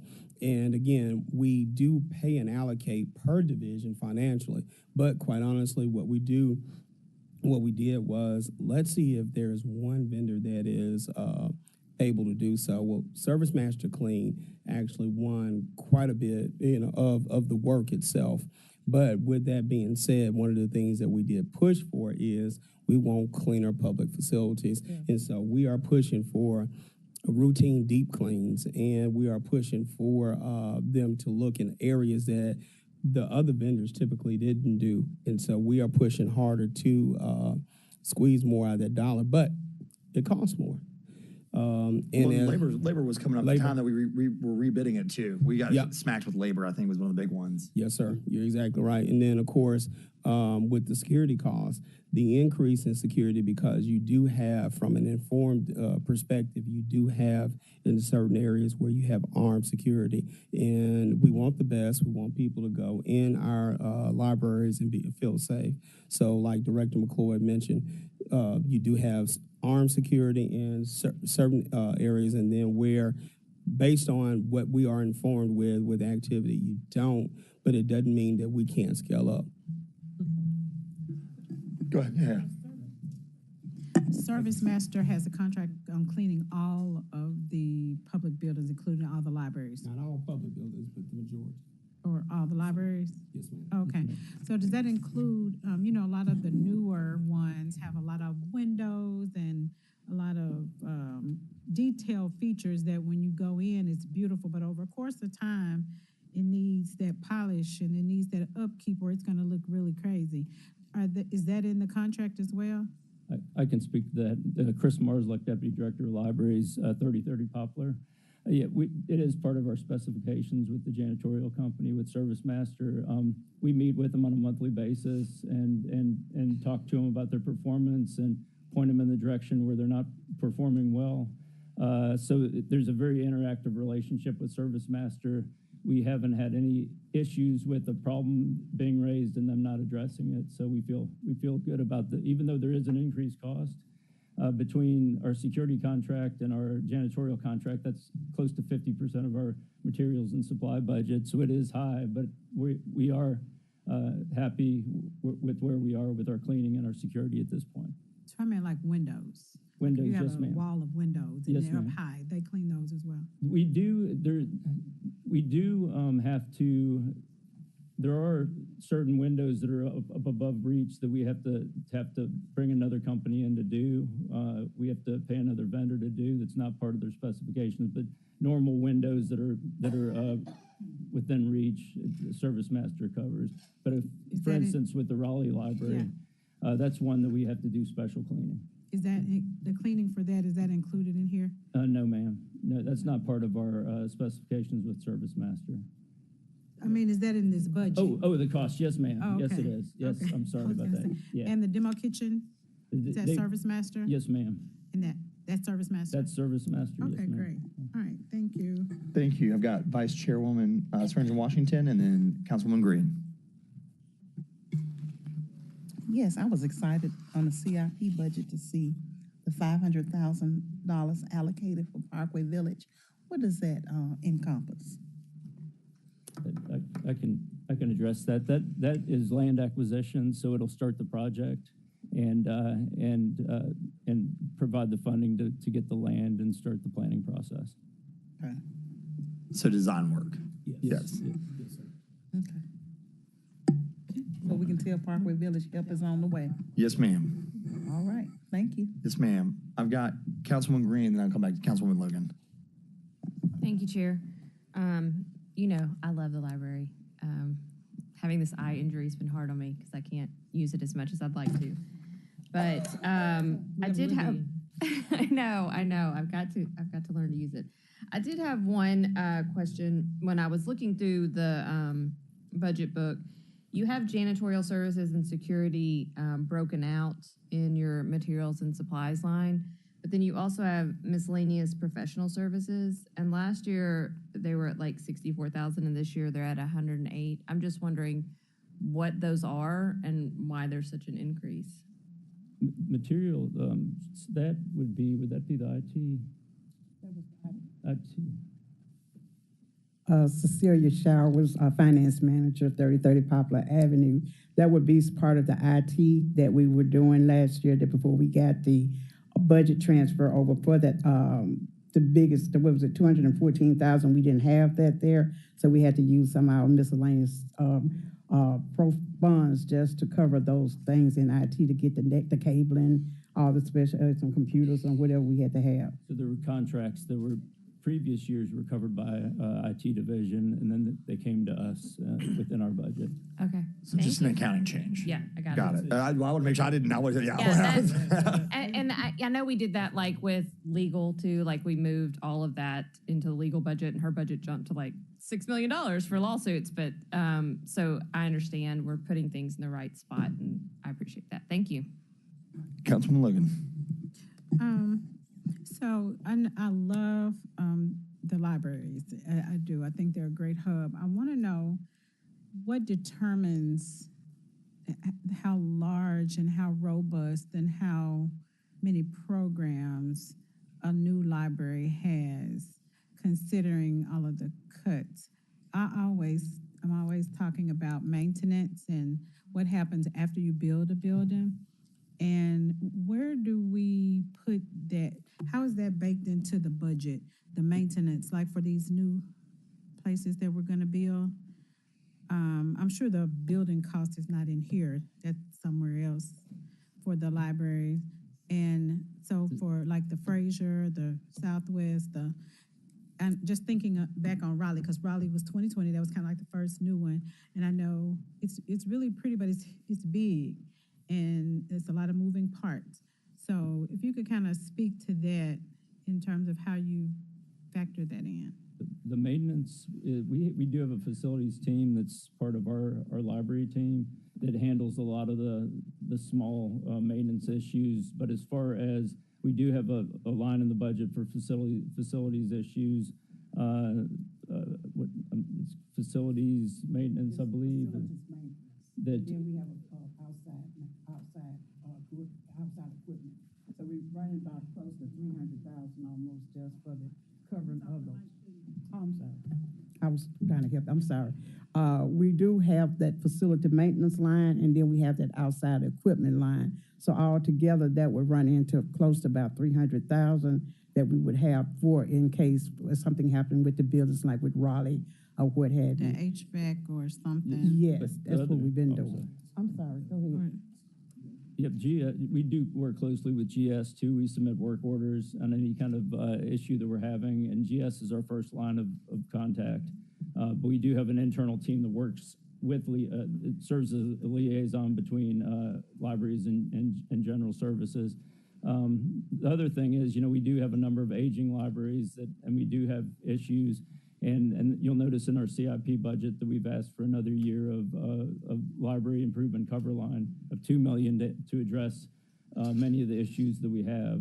Last year, we received $1.5 million to do the elevators and escalators at the Central Library, and this will continue to allow us to upgrade technology, upgrade furniture, do a lot of the basic renovations that a lot of our older facilities need.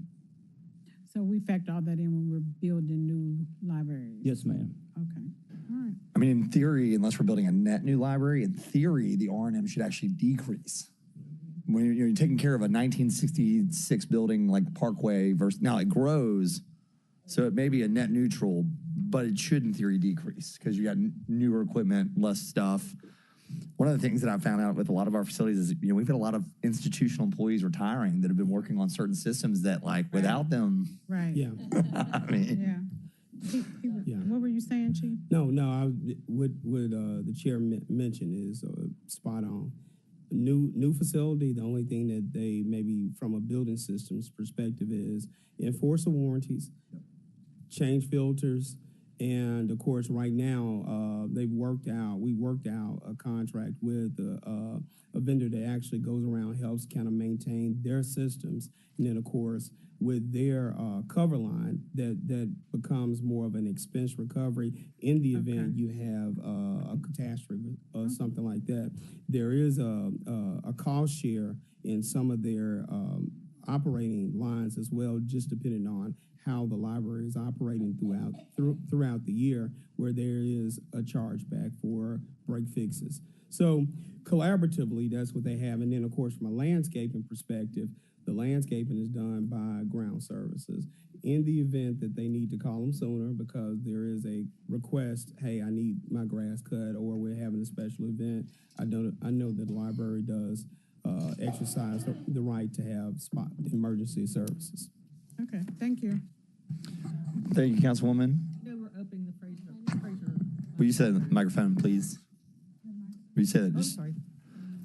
I was just saying the new Fraser branch is going to be really efficient. It's LEED certified, gold LEED certified. So that's a really good thing, and it should in any way just not be like the old branches are. So I'm all about building buildings to meet the LEED's requirements, but applying for that is the largest waste of money in the world. I'm just going to be very clear and blunt with everyone about that. All of those certifications are highly expensive, and they just give you a plaque on the wall. Yeah. That's just the truth. That's why we stopped doing it in the private development sector. People stopped caring, but we still build them LEED certified. We're just not paying the $150,000 for it. I love that you guys are doing. When is the opening? May 15th. May 15th. All right. But I will say Keenan made a great point. And as we look to these new libraries, we've learned. I mean, Raleigh is a good example. She and I've spoken. I've talked to Antonio about it, just all the lessons that we've learned. But the thing that's so hard, and I know we need to get out of here, but the thing that's so hard about the libraries is I wasn't kidding. They're not the thing that they were 30, 40 years ago. There's so many, like Parkway is such a good, I mean, they all are, but there's so many things to so many people. Yeah. And so it's figuring that out and designing a building that you need to be around for 20 to 40 years and trying to think of every possible thing is so difficult. But I'm glad we've got the chance to be a part of building a lot of new ones and getting the design right. It's been one of the more enjoyable things I think that we've gotten to do, you know? So.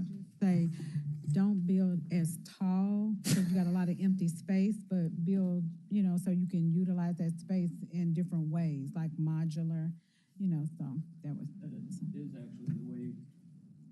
Our approach now is flexibility. All of our shelves are on casters, so we can move them, create space for programming. We also learned from the Raleigh project that has a lot of high glass, as you already mentioned, there's a huge maintenance cost in keeping up with the. Yeah, it is beautiful, but when you see the Fraser Library, it is lower to the ground and a straight roof. So yeah, we're really happy with it. Thank you. All right. Any other questions for libraries? I think. All right, guys. Thank you so much for all the work you're doing. Really appreciate it. Keenan, real quick, how many programs do you have ongoing at any given time in libraries, do you think? I don't know. They're all over the city. Hundreds, right? Yeah. It's awesome. It's cool. Well, y'all appreciate you all. Thank you. Yeah, colleagues. Appreciate you. We are going to do some housekeeping here real quick. We've got, obviously we've got full day tomorrow. I think we get going at 8:30 with Councilwoman Cooper Sutton's committee. And then we will be back here. We have budget tomorrow, yes. And then we will be back here. I will say this, I just looked at it and I'm sorry. Budget on Wednesday is a meaty day. We've got engineering, police, and fire, and solid waste, and public works. So 48 hours are going to be mentally meaty. It's going to be a lot. That's a big day. Engineering, those are big divisions. So I apologize. That one's on me too. I'm sorry for that. Yes, ma'am. 2 to 6 on Wednesday, and I will see you guys all.